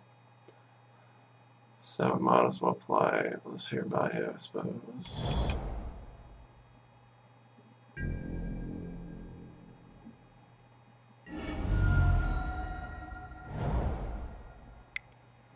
But we need an Oblivion Ring here, and for them not to have a counter, obviously. And then we're just on a regular old clock, which isn't too scary. I guess we could have a Living Wish. And then we could get, no, we brought in Aegis, so we'd have to draw Aegis.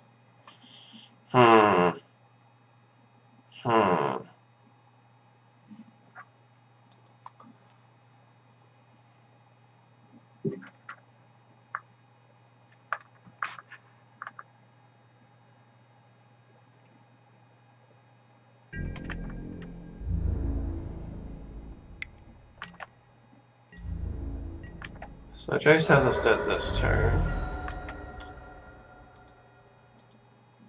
Hopefully they don't have a Force so well.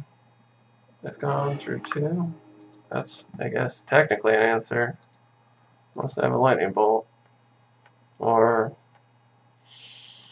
you know, I guess even a call against command at this point.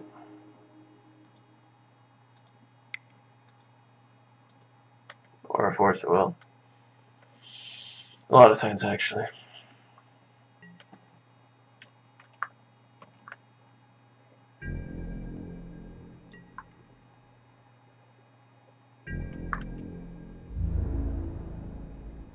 Well, obviously we won't trade the Snapcaster for the loss.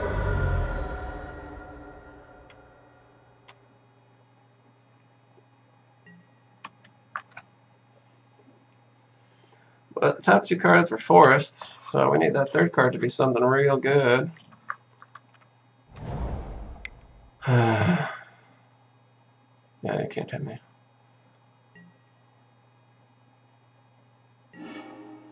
Well, that'll maybe do it. I mean, still need to draw something in the long term here to make us not dead to you know, this tiny amount of pressure.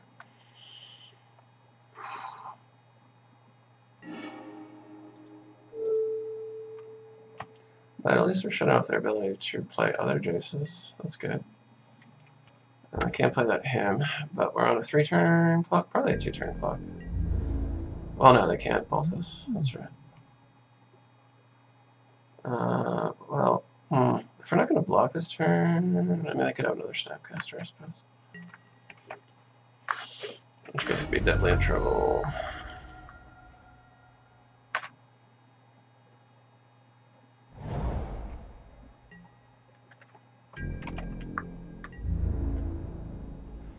So maybe I do trade here now that Jace is gone. Like, they're going to hit me, but I don't really care. It's just some forests. 4, 5, 6. They would have enough to call against command, but it's not like they can put that on repeat right now. So, I think I don't want to. Given how shitty the top of my deck is, I think I want to reduce their clock.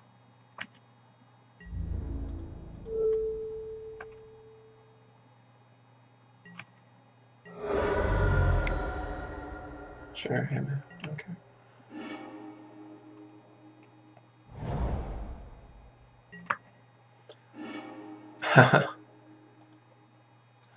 Oh man, it's bad. So even if they do have the command, like, whatever. I need to have an enchantment in hand for if I draw an Enchantress.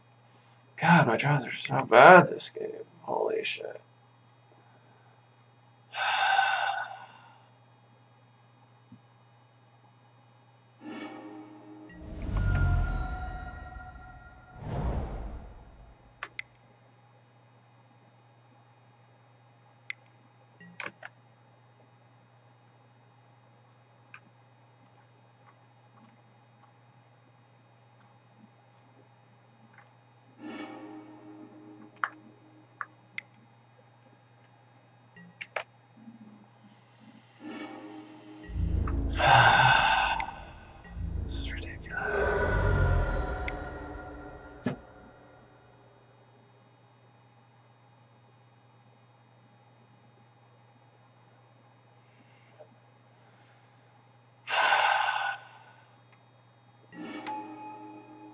Alright, well.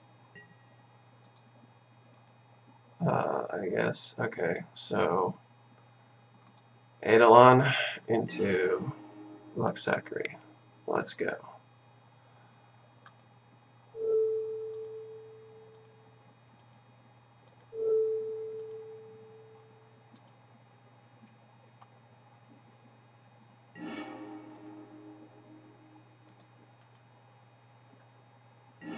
I felt like I was due for something, but apparently not.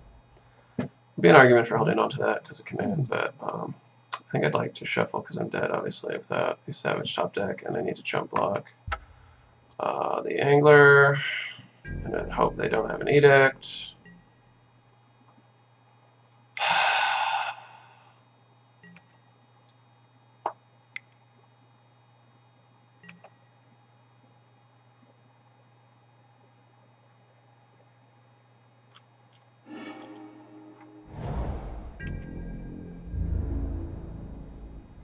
This fucking sucks.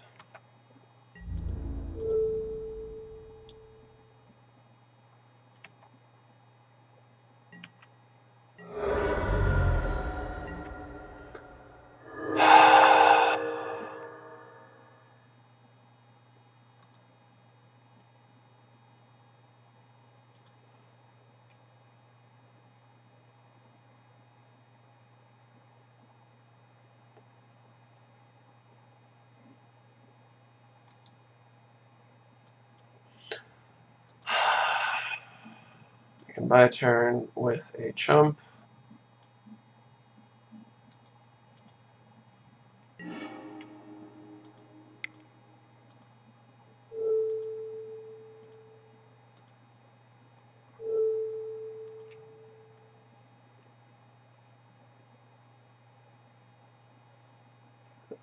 Shuffle. I guess I need a Invocation or a, well, I guess Grass actually would be good.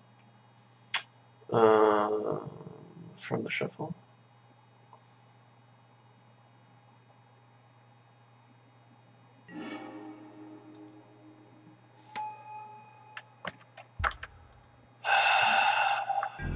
It's getting ridiculous. I mean, I guess at this point, like, I'm the one who needs to get lucky, but, you know, it's kind of just because I got fucked for so long, but...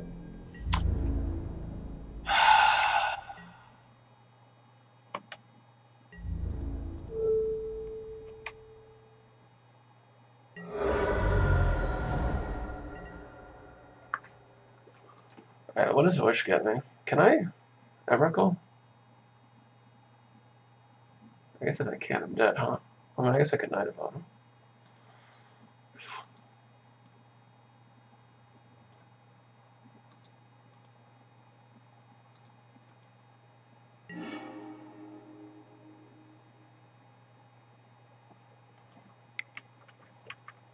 Eight, 9, 10, 11, 12, 13, 14. I cannot Emrakul. Fuck me. I can Knight of Autumn. I could gain 4 life and charm, but it only gives me 1 turn. I could destroy the Strix and chomp, and it still only gives me 1 turn. Oh, Sharon Begor.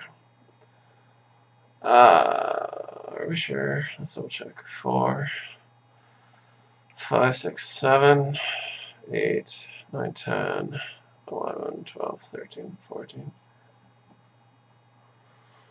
Oh boy, oh boy, oh boy.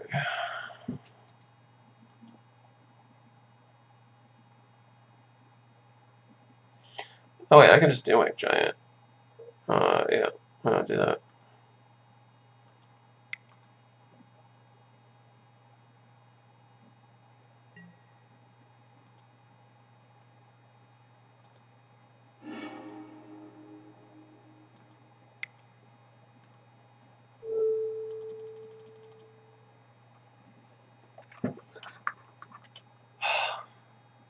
I mean, I'm still dead to Edict, of course. Or Bolt, for that matter. Well,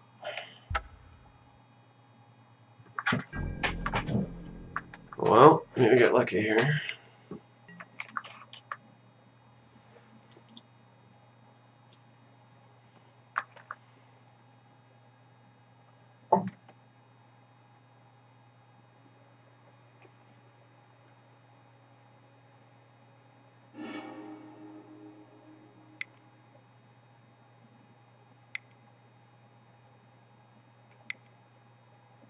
Oh, I guessed it.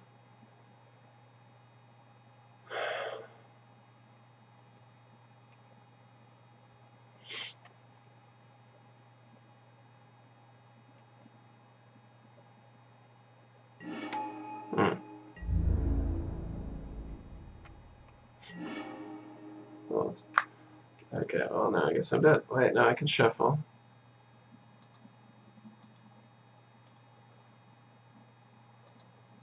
I guess it doesn't matter.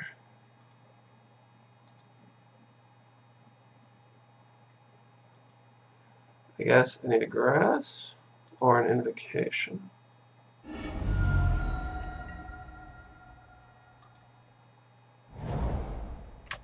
Come on, that's not it. Okay, I suppose. God. So fucking annoying.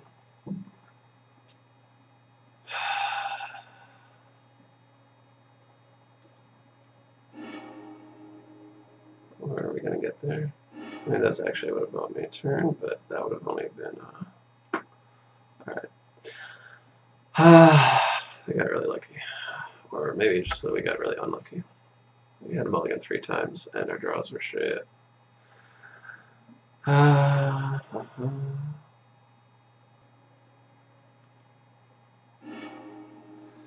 So, we don't have turn to Enchantress, but we got, like, Wish Guile. That's pretty good. We do have the acceleration that we so desire. Pretty good hand.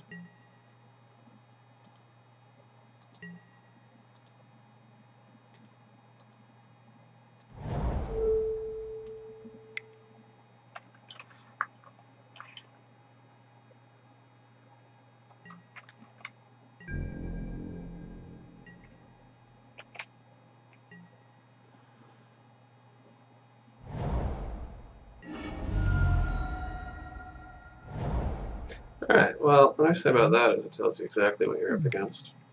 Oh good, they don't have a turn 1 Delver. Or like Spell Pierce open. Oh.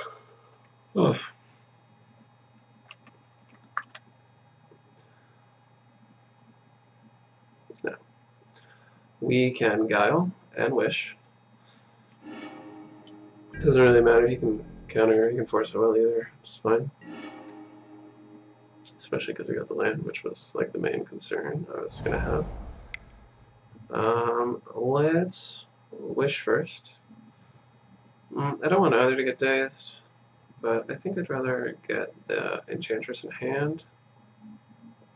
Maybe that's wrong. So I'm okay with that.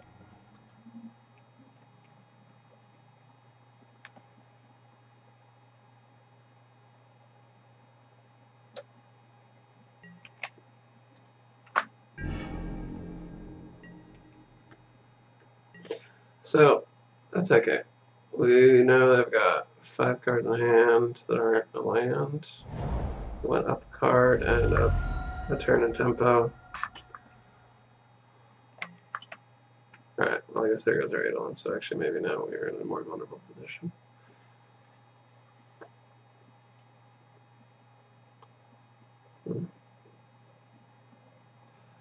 Yeah, suddenly we're in quasi-top deck mode here, actually.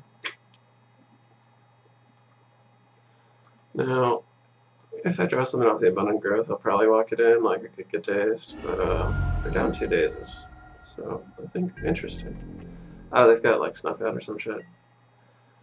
I mean, that's okay, especially because we drew that. That's a really good card against them. Now, the question here is, I think you do get a non-basic.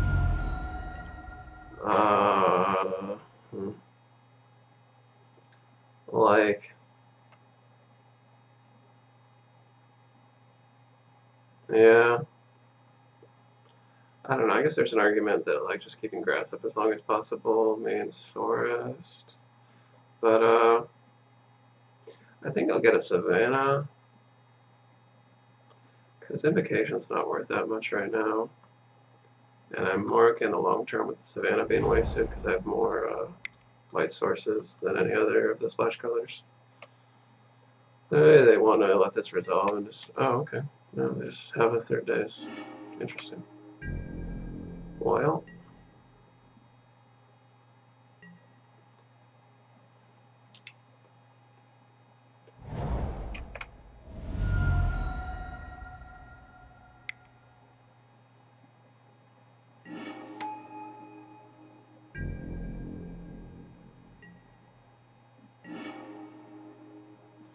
I mean, like, you have to go for it, right?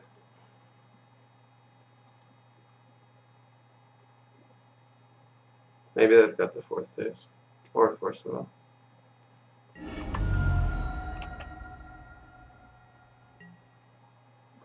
I mean, pretty savage. It's a lot of cards.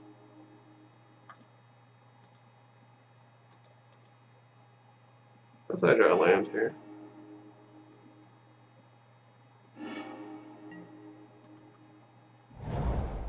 And grass. They can destroy it in response, that's okay. They already drew a ton of cards off of it. Well, Replenish was sick.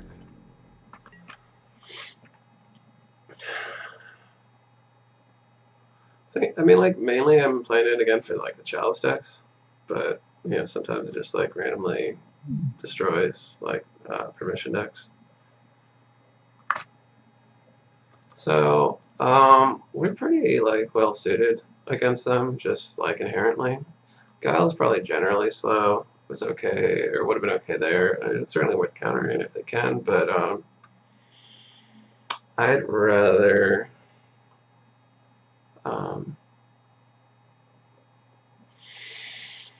I'd rather have choke. What else?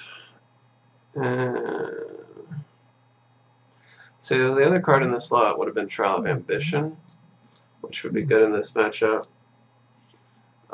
Plague, really not stellar. Like, I guess you're getting humans or wizards or insects or whatever for Delver, but probably generally not great. They definitely bring in Surgical. Is there any Chaos? Yeah, they probably have like more sorceries that I'm concerned about than instants. Like, it's probably just like the Force of Will, Brainstorm, Daze. I mean, that's a fair number of cards, but again, we're already pretty well matched against them. So like Ground Seal you could take out. It probably only affects Surgical. You could take out Confinement under the argument that like Grass already does so much work here, and they don't have like Burn to finish you off. Like you'd be worried about with like Grixis or Canadian Delver. All Rains are expensive, but like because their targets are all 1-for-1, and like except for maybe True Name if they have it, none of them have any like protection from it. So I think you keep those. I don't know what else you can afford to take out. I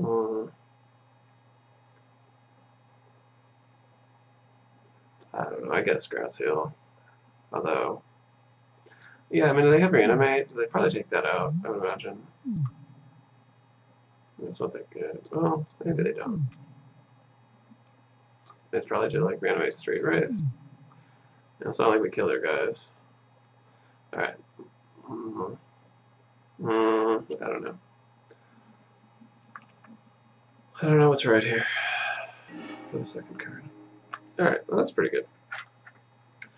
We got double acceleration. Assume they're not on some weird list running Stifle. We should be fine.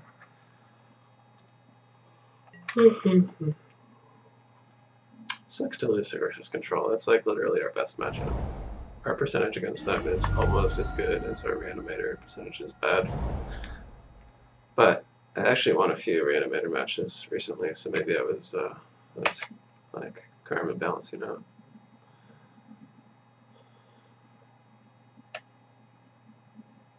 Because God knows I had to luck suck my way into those.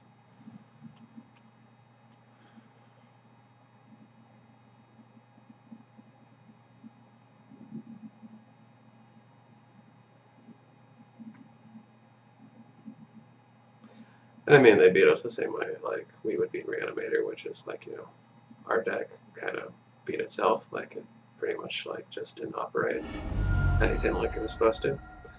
and as a consequence.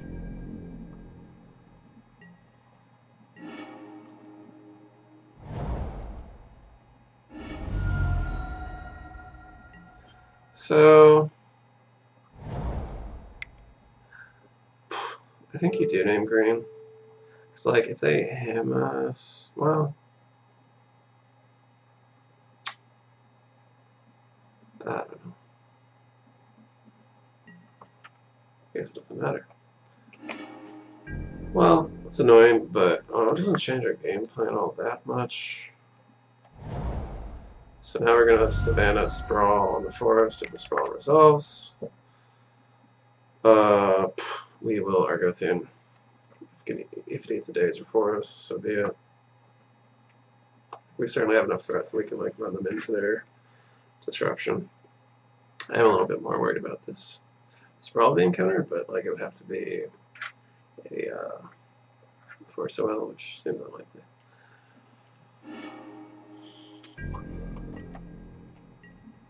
I mean, I guess I could also wasteland Savannah and set us back that way. I'm not keen on letting them know that I drew the Wild Growth, even though this does force me to be a little preemptive with my color selection. But I'm going to go ahead,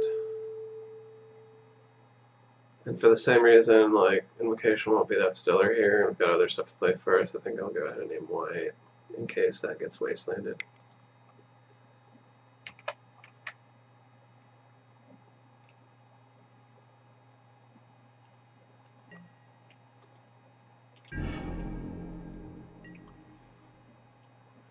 This guy's pro at drawing days.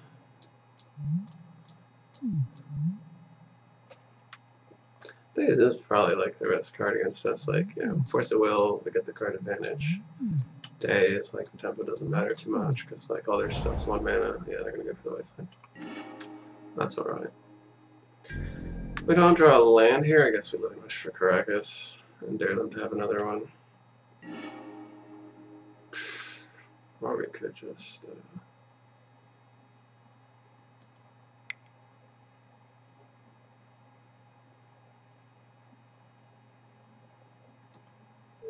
no. Let's do that. You can't see them having Ghost Court or anything.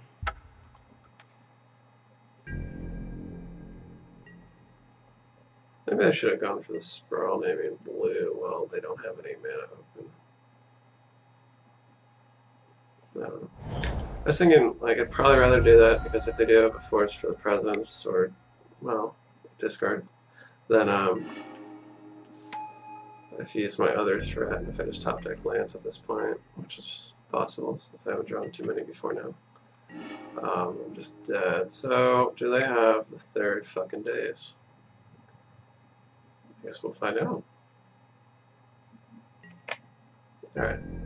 So the only thing they could have now is Ratchet Bomb, which would be really good against us, but they'd probably use it on 1, honestly, for hitting all this stuff down here.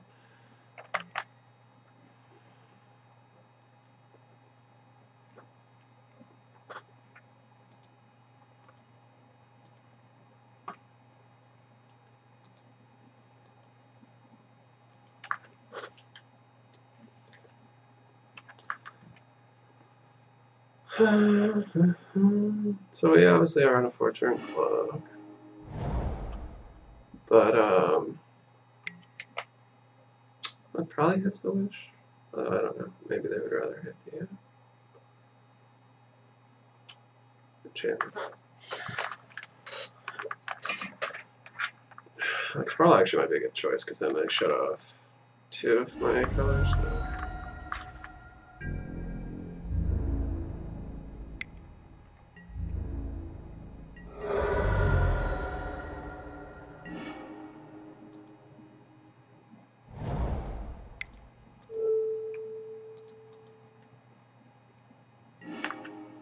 Alright, well, that's a good one.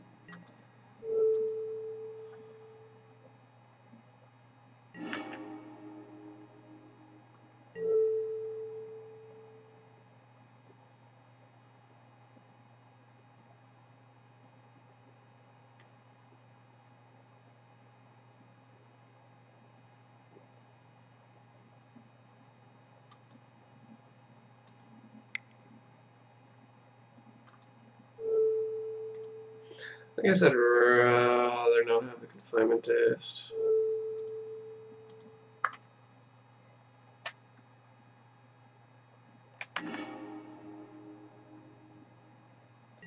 Man, really need to draw something if they have a ratchet bomb like that.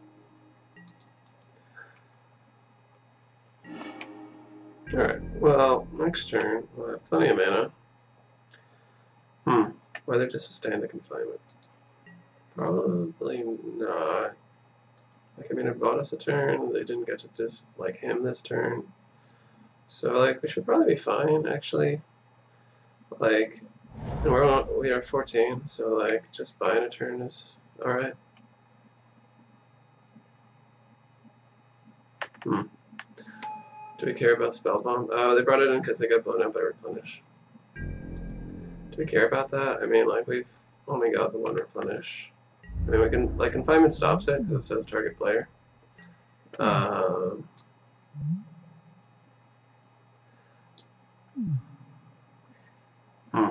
3, 4, 5, 6. We'll play the Eidolon, draw 2 cards. That will let us. Then we'll have 3 cards in hand, including Binding. But we won't be able to cast the Binding, but we'll probably draw an enchantment, most likely. I don't know.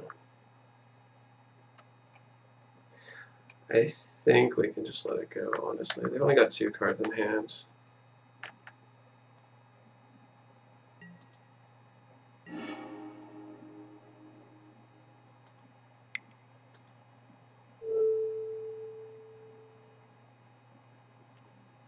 I think Replenish already did its job by winning that game and making them side in a card that only stops 1 card in the deck.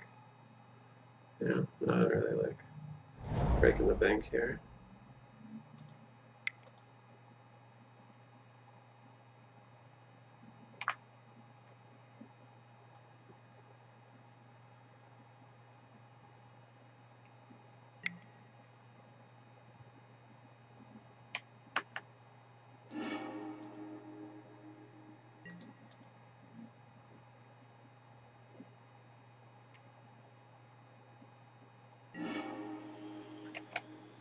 Alright, that's fine. They're down to 1 card. I'm gonna do it now just to draw the card, probably, right? Kind of need to, because they're in top deck mode.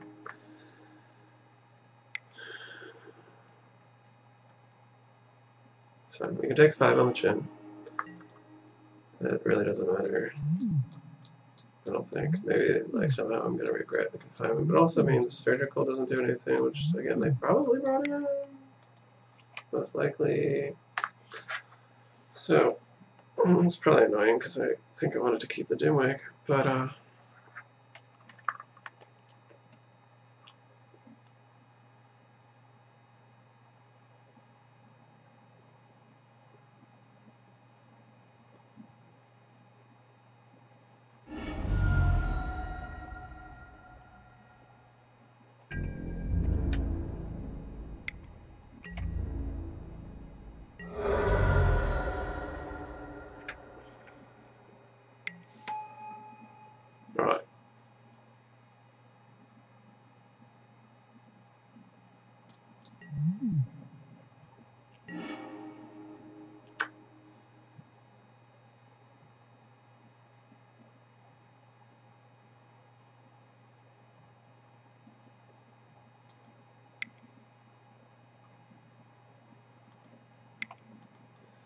I'm kind of already dead to a sweeper. So maybe I should have played their Argothian first. They would have expected to draw an enchantment. So like I was saying, I'm already dead to a sweeper, so I guess we might as well play the Argothian. Because we're definitely going to have to chump block this turn and top deck an enchantment, which seemed unlikely given the number of cards we were drawing, but here we are. Alright, well, obviously, we block Death Shadow. I don't think they have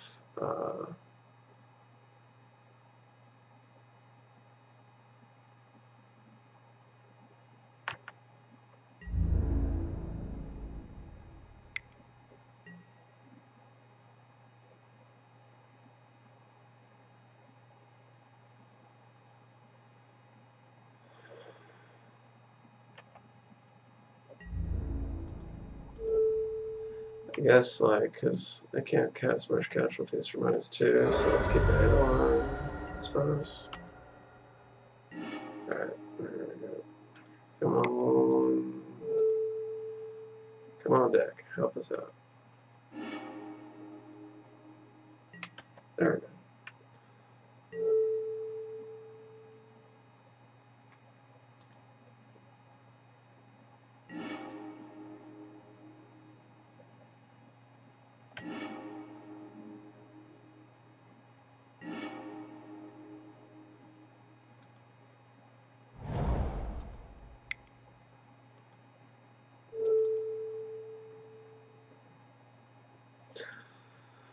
Man, yeah, I mean, like, no, things look good, but obviously, had we drawn a land there, we'd have been dead. But in fairness, we drew, like, a lot of lands in a row, so I guess we would do with a lot of enchantresses, though.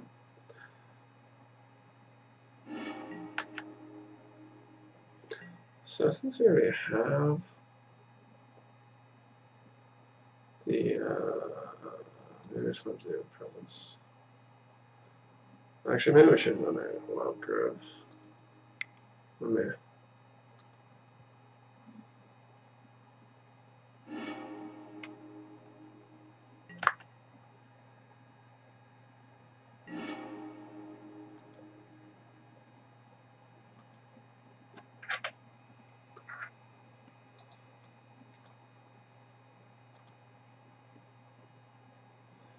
If we get Aegis, they got.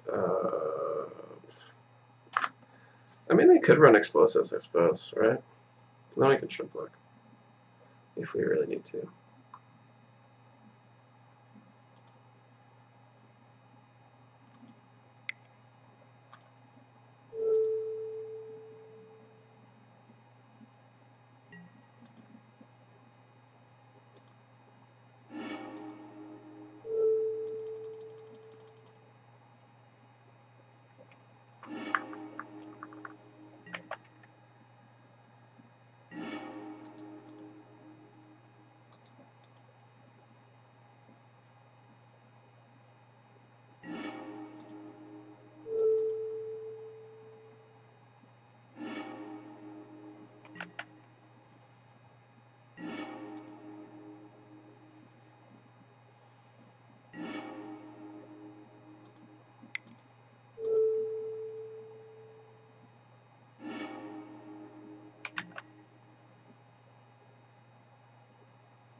Alright. Well, hard to know what would get him out of this. Suppose explosives for one. I have to chump, double chump.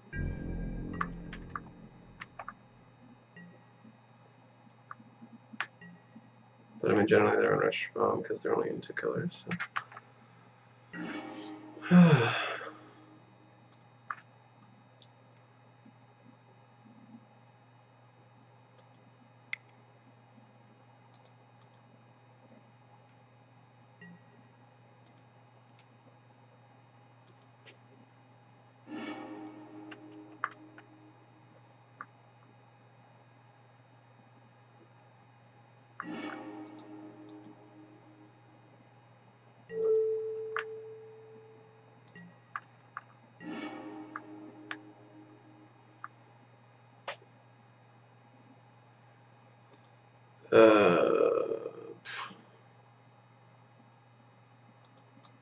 color is. Sorry, this is taking a minute, guys. Just want to like. I'll make sure, I guess, that I don't deck myself. Maybe I should do that, huh?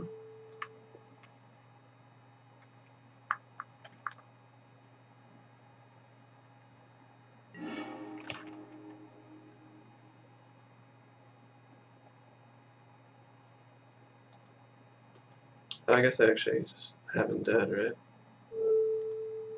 I don't even need that Emrakul.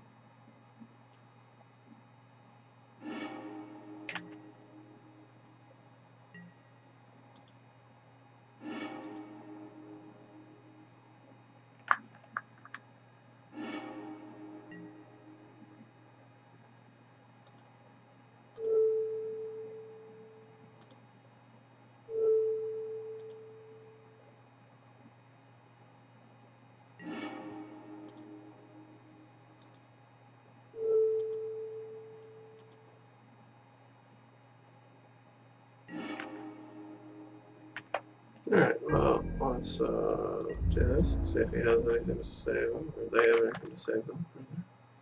Okay, apparently not. Well, so we got our money back. So apparently, like, the MTGO, like, market overall crashed a little, although it seems to have made a slight bounce back last time I checked. Like, I don't know, I guess probably fetch lands are the best way to gauge this.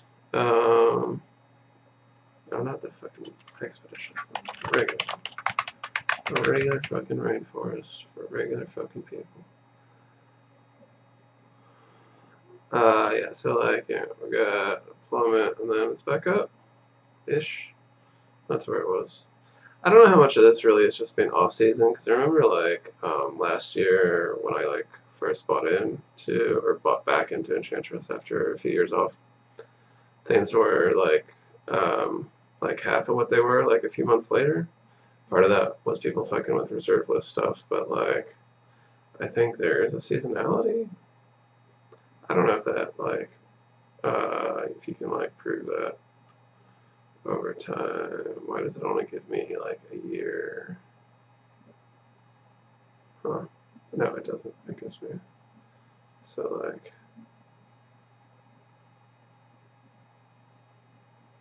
yeah, sort of. Not exactly. Like this was the reprinting, right? No wait, this was the reprinting, right? No, I don't know. Yeah, Turk here, like, because of the friendly fetches were reprinted, so I guess pretty much all fetches would suffer as a result. Yeah, anyway. But the point was that it does affect your expected value for returns, because like part of it is like, you know, selling stuff that you're not going to play with.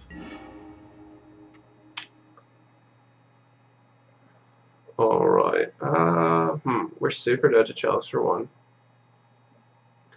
We're a little dead to Thoughtseize. But like, if we tap deck a land, or they don't have those, then we're pretty good. Like, we got Sprawl, we'll go in, and with that we can play most of this. And then if we draw a second land, we'll be really in business. Oh man, that's not a deck you want to be stuck on one land with. So hopefully they don't have port. This was not a good keep versus Death and Taxes, tell you right now. It's debatable, like maybe like Abundant Growth, because like if we don't have that second land, we're kind of in trouble anyway. But maybe they don't have port. They always have port. They always fucking have port. Alright, I'm going to say blue, because if they don't have port, maybe I'll want to play Invocation if I draw lands rather than any of these other guys. If I draw Forest, I'd like to. They've always got the fucking port. They've always got the fucking port. There's only about a 42% chance of them having that, something like that, after a draw, but damned if they don't have it every goddamn time.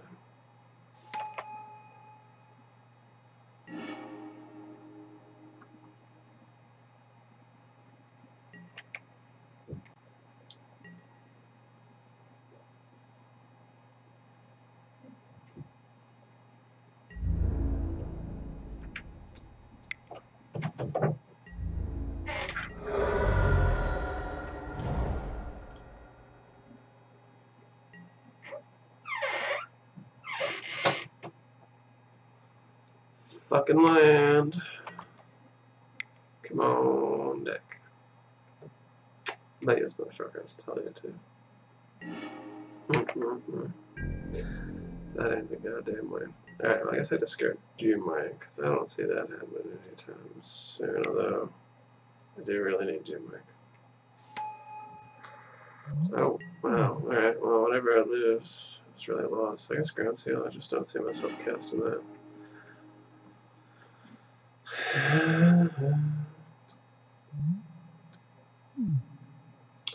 Well, this was bad. Keep against old Death and Taxes. Would have been fine against those decks, I think.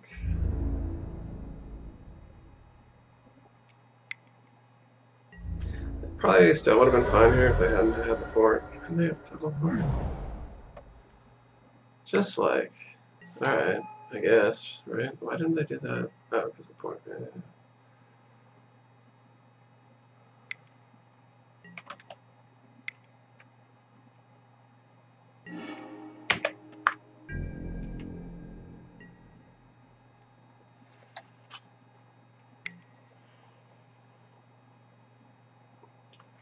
Oh boy. Fucking hell, man.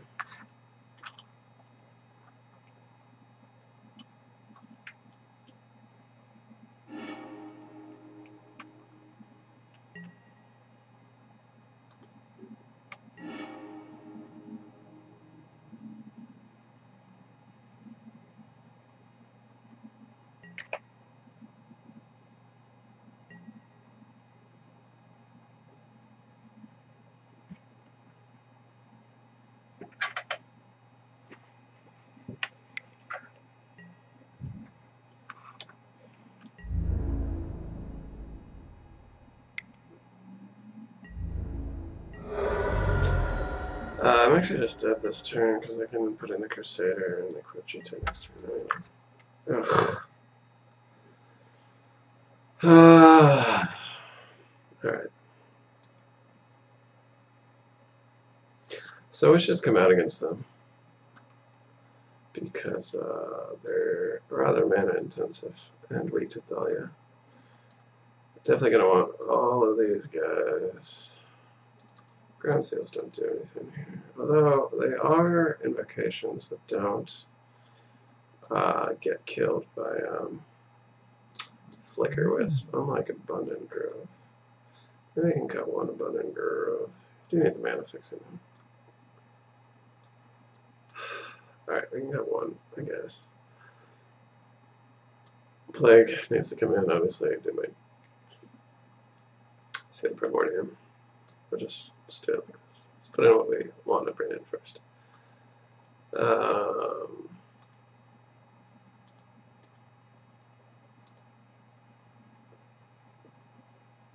Replenish really doesn't do anything. Like, all their stuff exiles, and they've already got, apparently, Remorseful Cleric. Probably set them out, but, like, even so. It's just a lot of mana, and it doesn't really, like, bring anything back from Council's Judgment, for example. More likely, you're going to just die with stuff in hand you can't cast, like we did last time. Invocation, I think I really want to keep because it has the ability to draw cards and shit without spending mana. Confinement, I think, is weak here because of Council's Judgment. They can also just like Flicker Wisp, but it's really more about like finding like permanent answers, like mainly Doomwake, Plague. Rain, like, you know, it's a little bit better, like at least like they can't like just Council's Judgment it, like the stuff they bring back has Summoning Sickness. I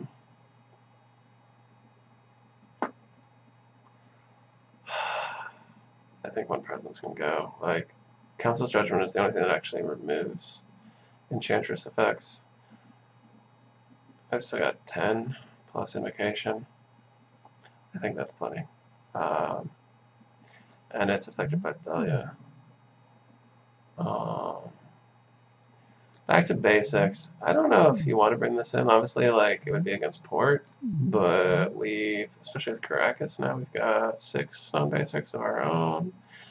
If they're not on a splash, they've really just got like a Karakas, a couple Karakases, like Cavern, Port, Wasteland. I don't know, man. They do have a lot of basics though. I don't think we want it. But maybe it's wrong. Maybe back to basics is good here.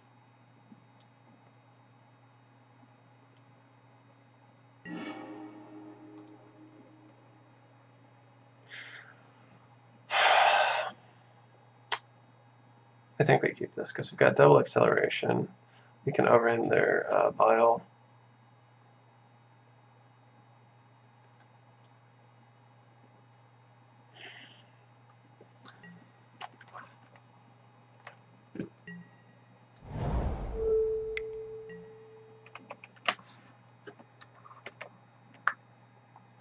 They don't have Guile.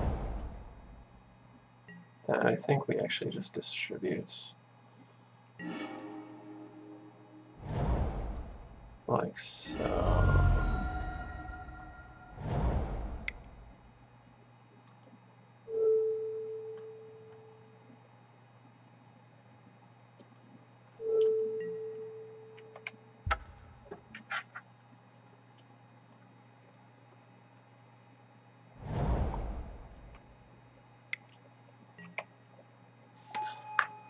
Alright. Well, the good news is this is their weakest start against us.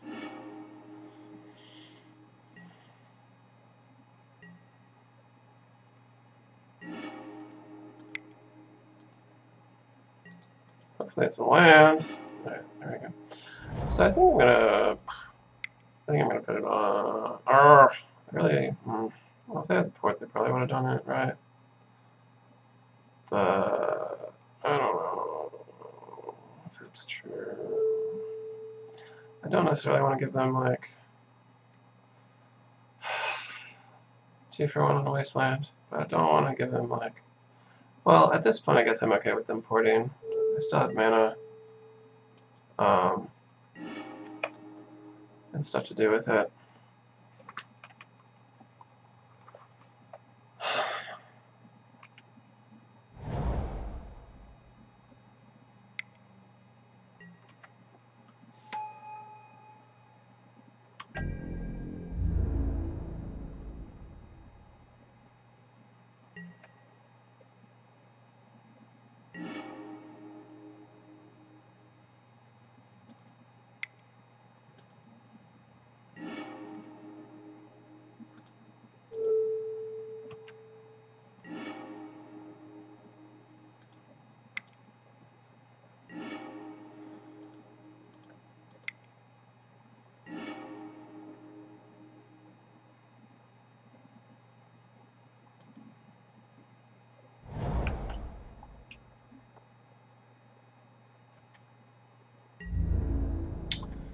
Is it worth attacking?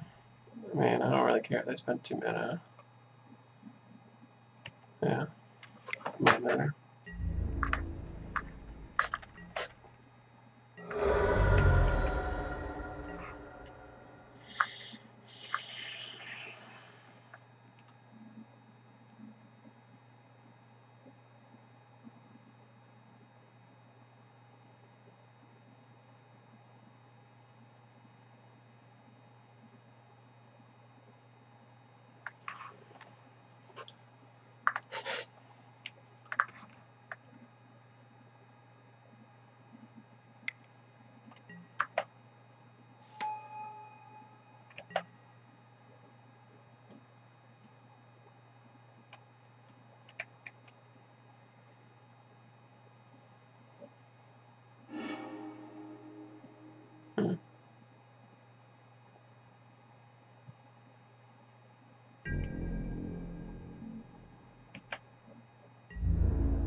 So, I think I'm gonna go ahead and copy. Oop.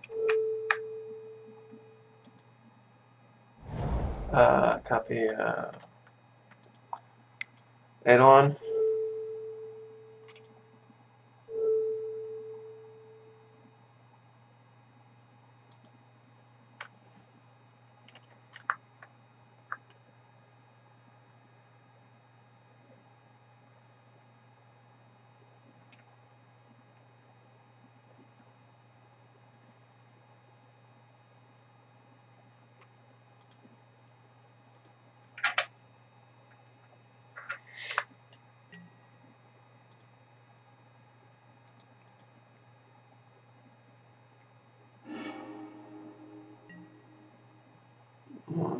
Okay.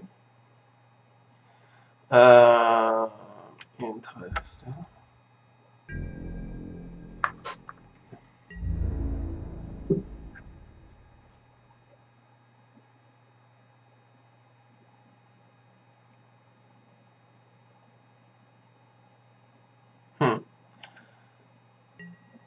Because I don't Palace Jailer, I can draw infinite cards next turn with Invocation, Oblivion Ring, right? Yeah, if I mean, they're going to, obviously.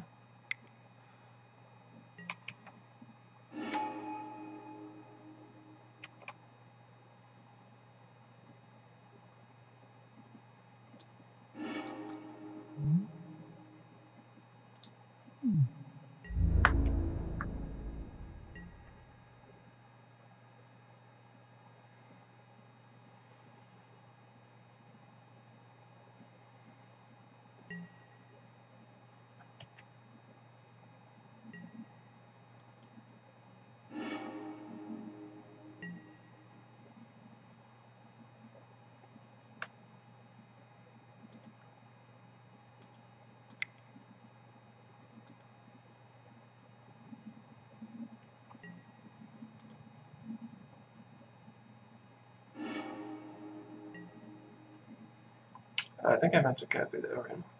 I'm an idiot. Alright.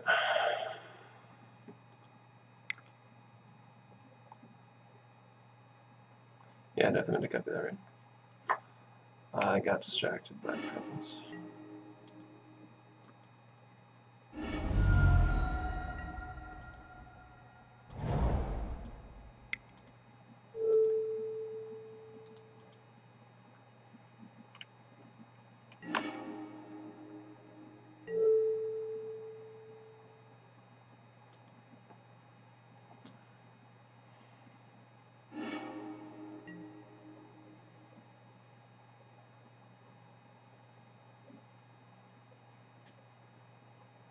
I guess I should watch out for Cataclysm at this point. So what I would like, I suppose,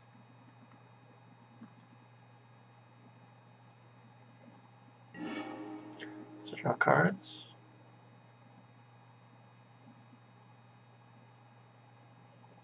Yeah, I definitely should have hit the... no.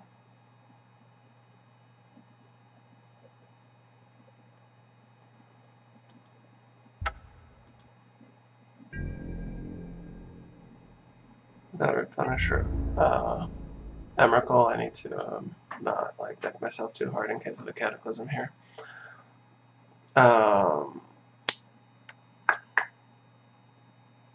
Wait, did I play my land?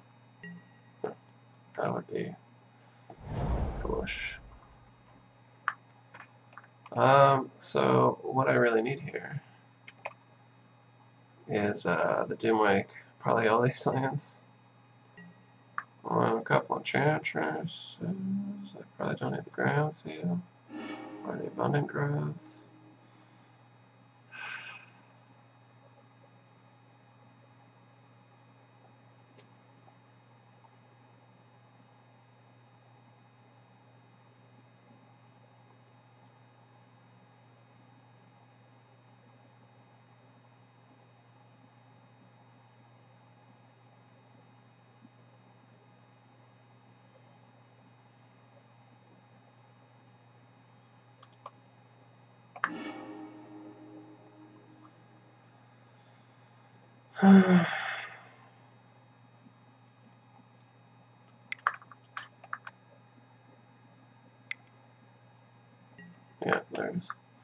Alright, so I think I need to save the Eidolon. That's a creature.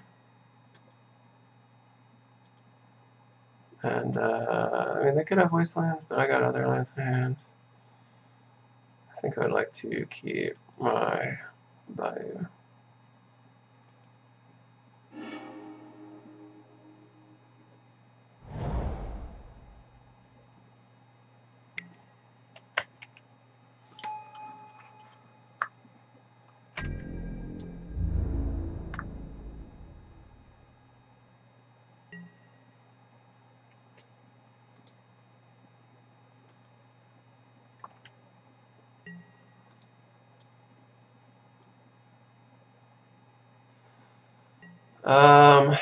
So I could like overrun the jailer, but that doesn't really do anything because they've got mom.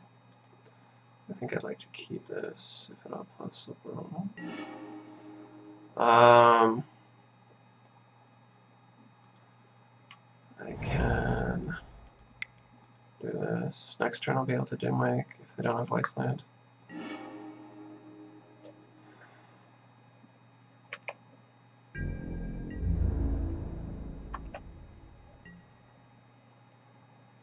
So yeah, man, I just need them to not have Wasteland here.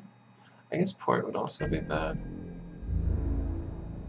Obviously I can't block this because mom is active. Probably wouldn't block it anyway.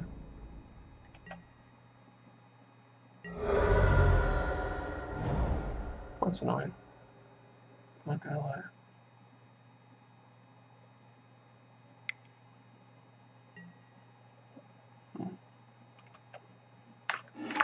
Probably Palace Jailer, and then bring it back and Eidolon, yeah. Alright, that's annoying.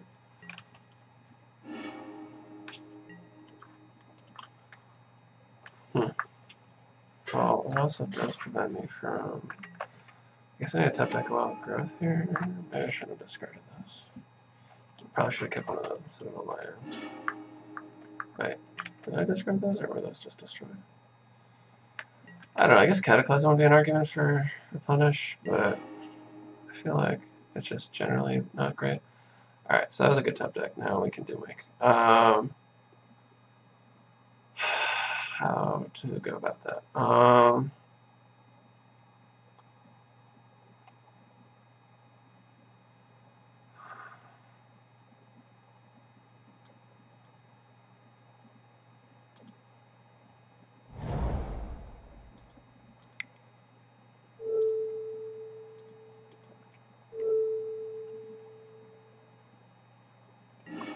Nice.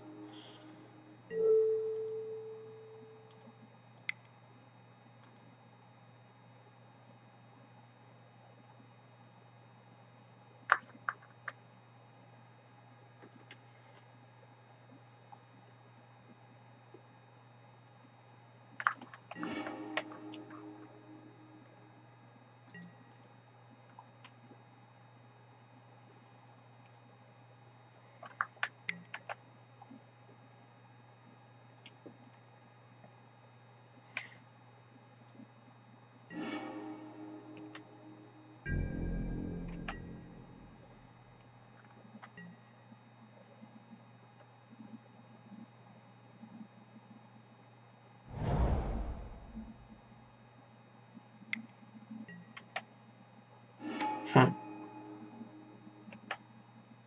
we go again. I know. I'm just going to exile the Doomwake. That's an interesting choice. Why would you do that? Maybe they just misclicked. I think they just misclicked. Okay, on the draw, I don't know if anything changes. Maybe... Would Abundant Growth be better than Ixalan's Binding? I don't think so. Binding's really slow, especially against like Dahlia or Port. Yeah, maybe it's just too slow to be any good. Maybe just Abundant Growth. Just to, maybe Aegis of the Gods? I mean, they don't have anything, but like, just having a blocker can slow down their claw, because like, if they're free to attack with all their like 1/1 dorks, it makes it, it's got a take blocks 1/1 and stops Cataclysm, but I'm not. I don't think I'm really that scared of Cataclysm.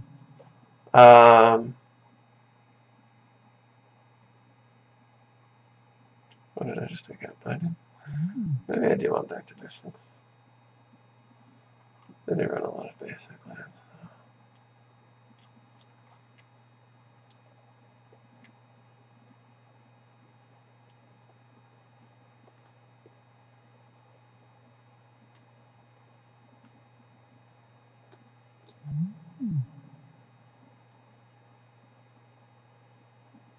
What do I want, guys? Do I want the presence? It's not like I was short on Enchantress effects. Like, I mean, I guess that could affect the mulligan rate, like, which could be an issue. Alright,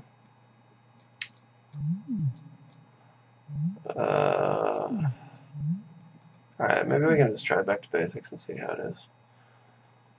I feel like it's probably not going to be good, but I guess we probably won't try it, so... I guess we're already, like, avoiding getting non-basics with our fetches anyways. I don't know, guys. It could be bad. They do run a lot of, I think you keep this. They can't stop you from turn 1 Guiling.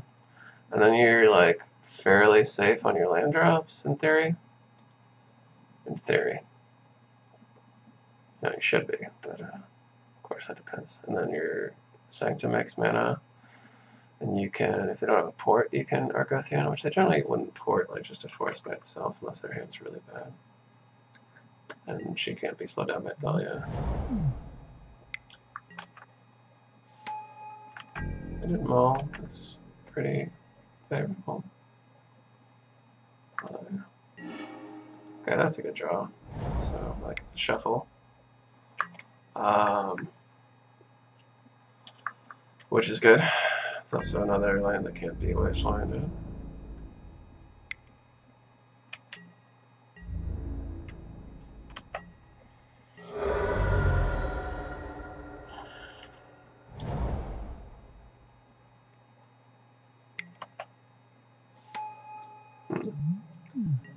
Cleric?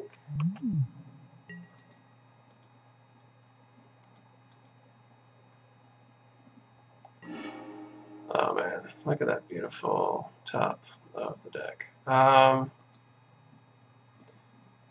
do I want to draw here? So I'm going to play the Argothian. I can't play anything else.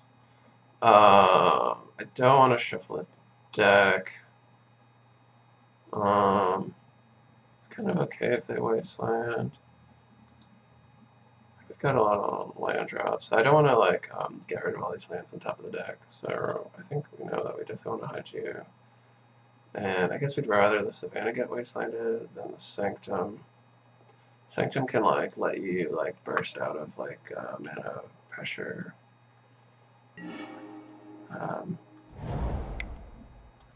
If they got you locked down. If they got you locked down and feeling blue. If they cancels Judgment here, I think I would definitely name Human though.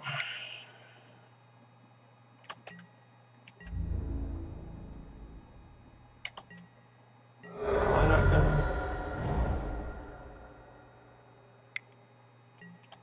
Oh man, Human's looking so good. Stupid Argothian. Why can't you be like a Dryad or a Centaur or something cool? Alright.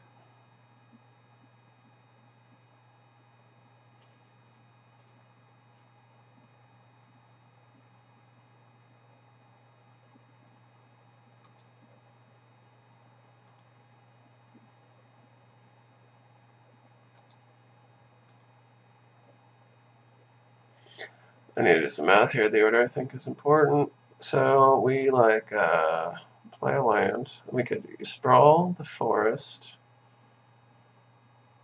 Then abundant growth. I don't think we need a grass yet, and like we're gonna want all the mana we can have next turn, and hold on to the Sanctum. So yeah, so we definitely want the sprawl, and then abundant growth. So yeah, that's the order.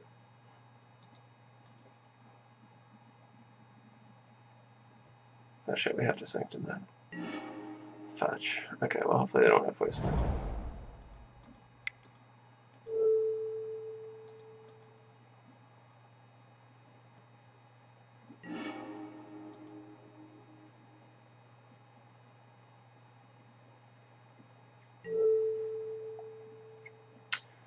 Maybe we can lure them to this by naming black. I think that's probably reasonable.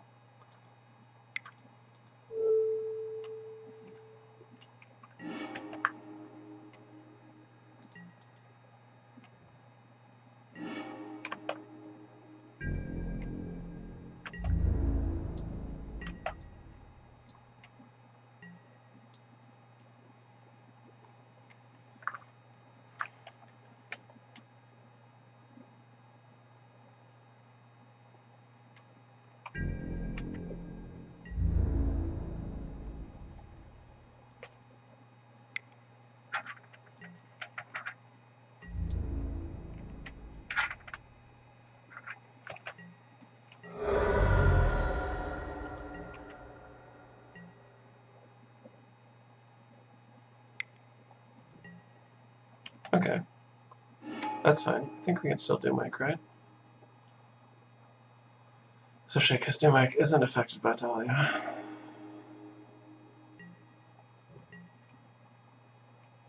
Yeah, that's 5, right? 2, 3, 4, yeah. Alright, I guess there's no reason not to, Probably need the Enchantress. Like, I guess we're good on land drops here. For the foreseeable.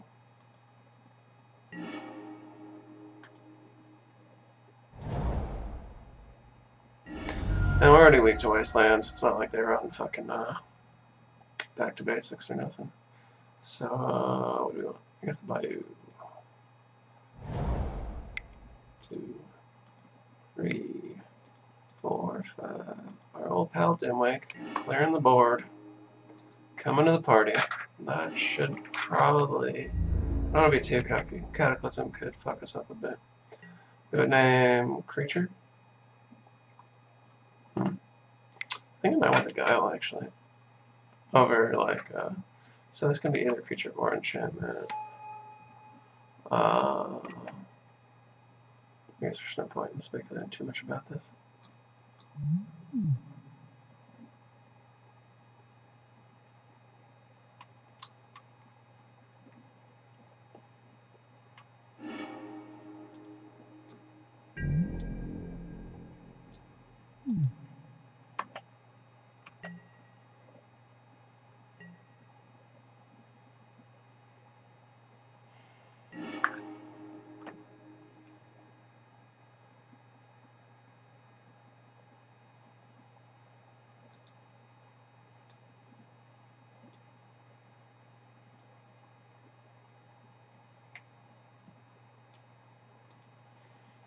I guess we can lower the priority level on Seal of Primordium, given that they don't have any artifact enchantments, and they're obviously 10 on mana at this point. So let's shuffle. I don't think this. I think there are other cards we'd rather have. I'm going to save the drop in case of Cataclysm. I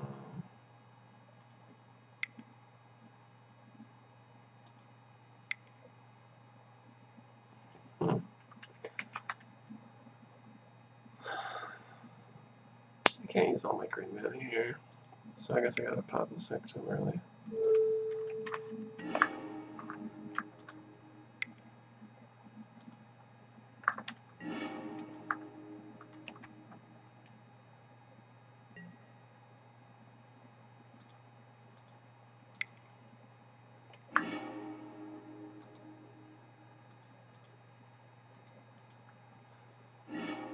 I guess there's our back to basics. Let's get an abundant growth out there.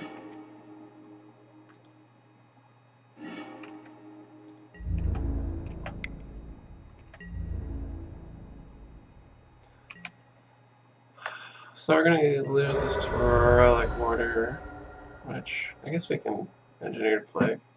Cleric. Definitely don't want to lose the other 2 forests.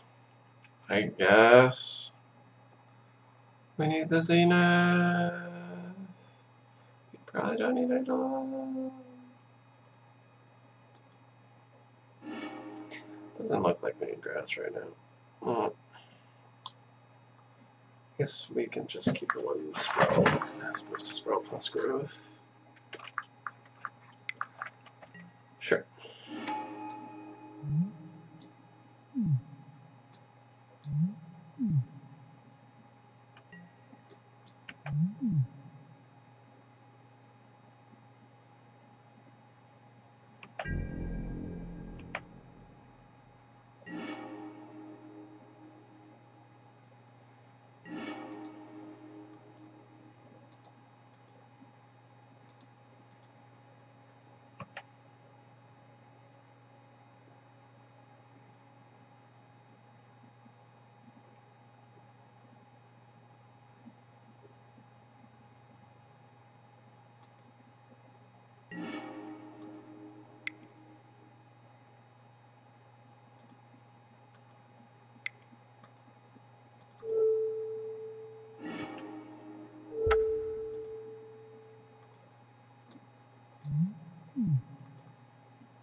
Like, I'm only holding on to this for the anti-decking, so I'm just going to go ahead and get rid of it. And I guess the fetch land can go, since I've got the only other dual land. And 2 other lands, so we're good on that front. In case of Cataclysm. Alright. I'm okay with it.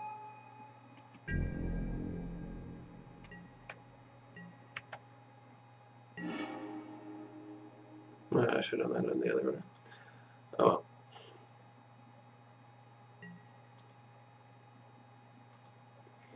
Alright, the Doomwake brothers. Here to party.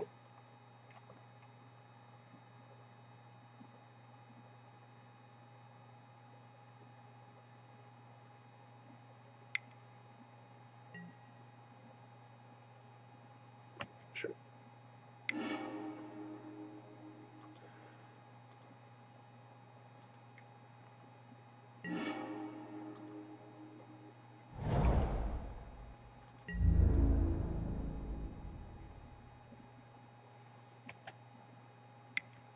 So, like, if we play the Invocation,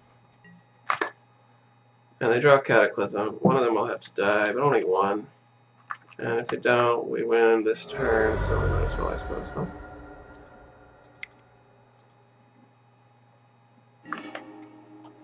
Actually, we can just...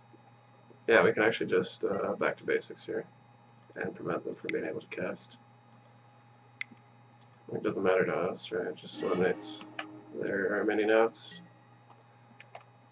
which I think is just Cataclysm. Alright.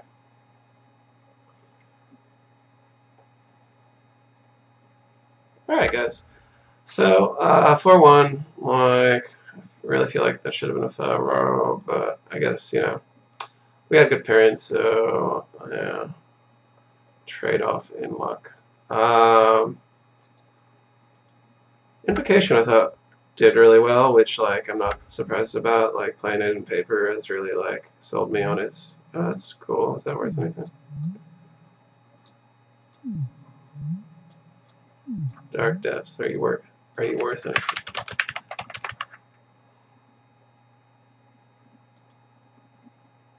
A few bucks. That's neat. The picture... I think I like the other one better. Left more to the imagination, you know. A dual land. Isn't that cool? Phantasmal Image. That's a good card. Pretty good cards. Pretty good cards. Anyway. Alright, well, thanks for watching, guys. Sorry this has been a bit long. I'm going to try to edit this one down, which I normally don't do because my programs are shit, but on this computer. Yeah, it may just be necessary because of the all the delays and stuff. Thanks for watching. I think, yeah, like, Invocation was really solid. We didn't really play against what we would want back to basics against. I guess it like helped us marginally, and the Eye of Chaos was okay. I don't know if it was as good as I was hoping against Grixis Control, but maybe that was just my draws. Everybody else, I think, did their job.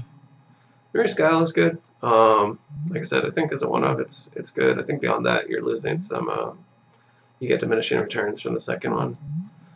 Much less like third, and especially with like Invocation, it's like something that like just has no value as a copy. But yeah, thanks for watching, guys.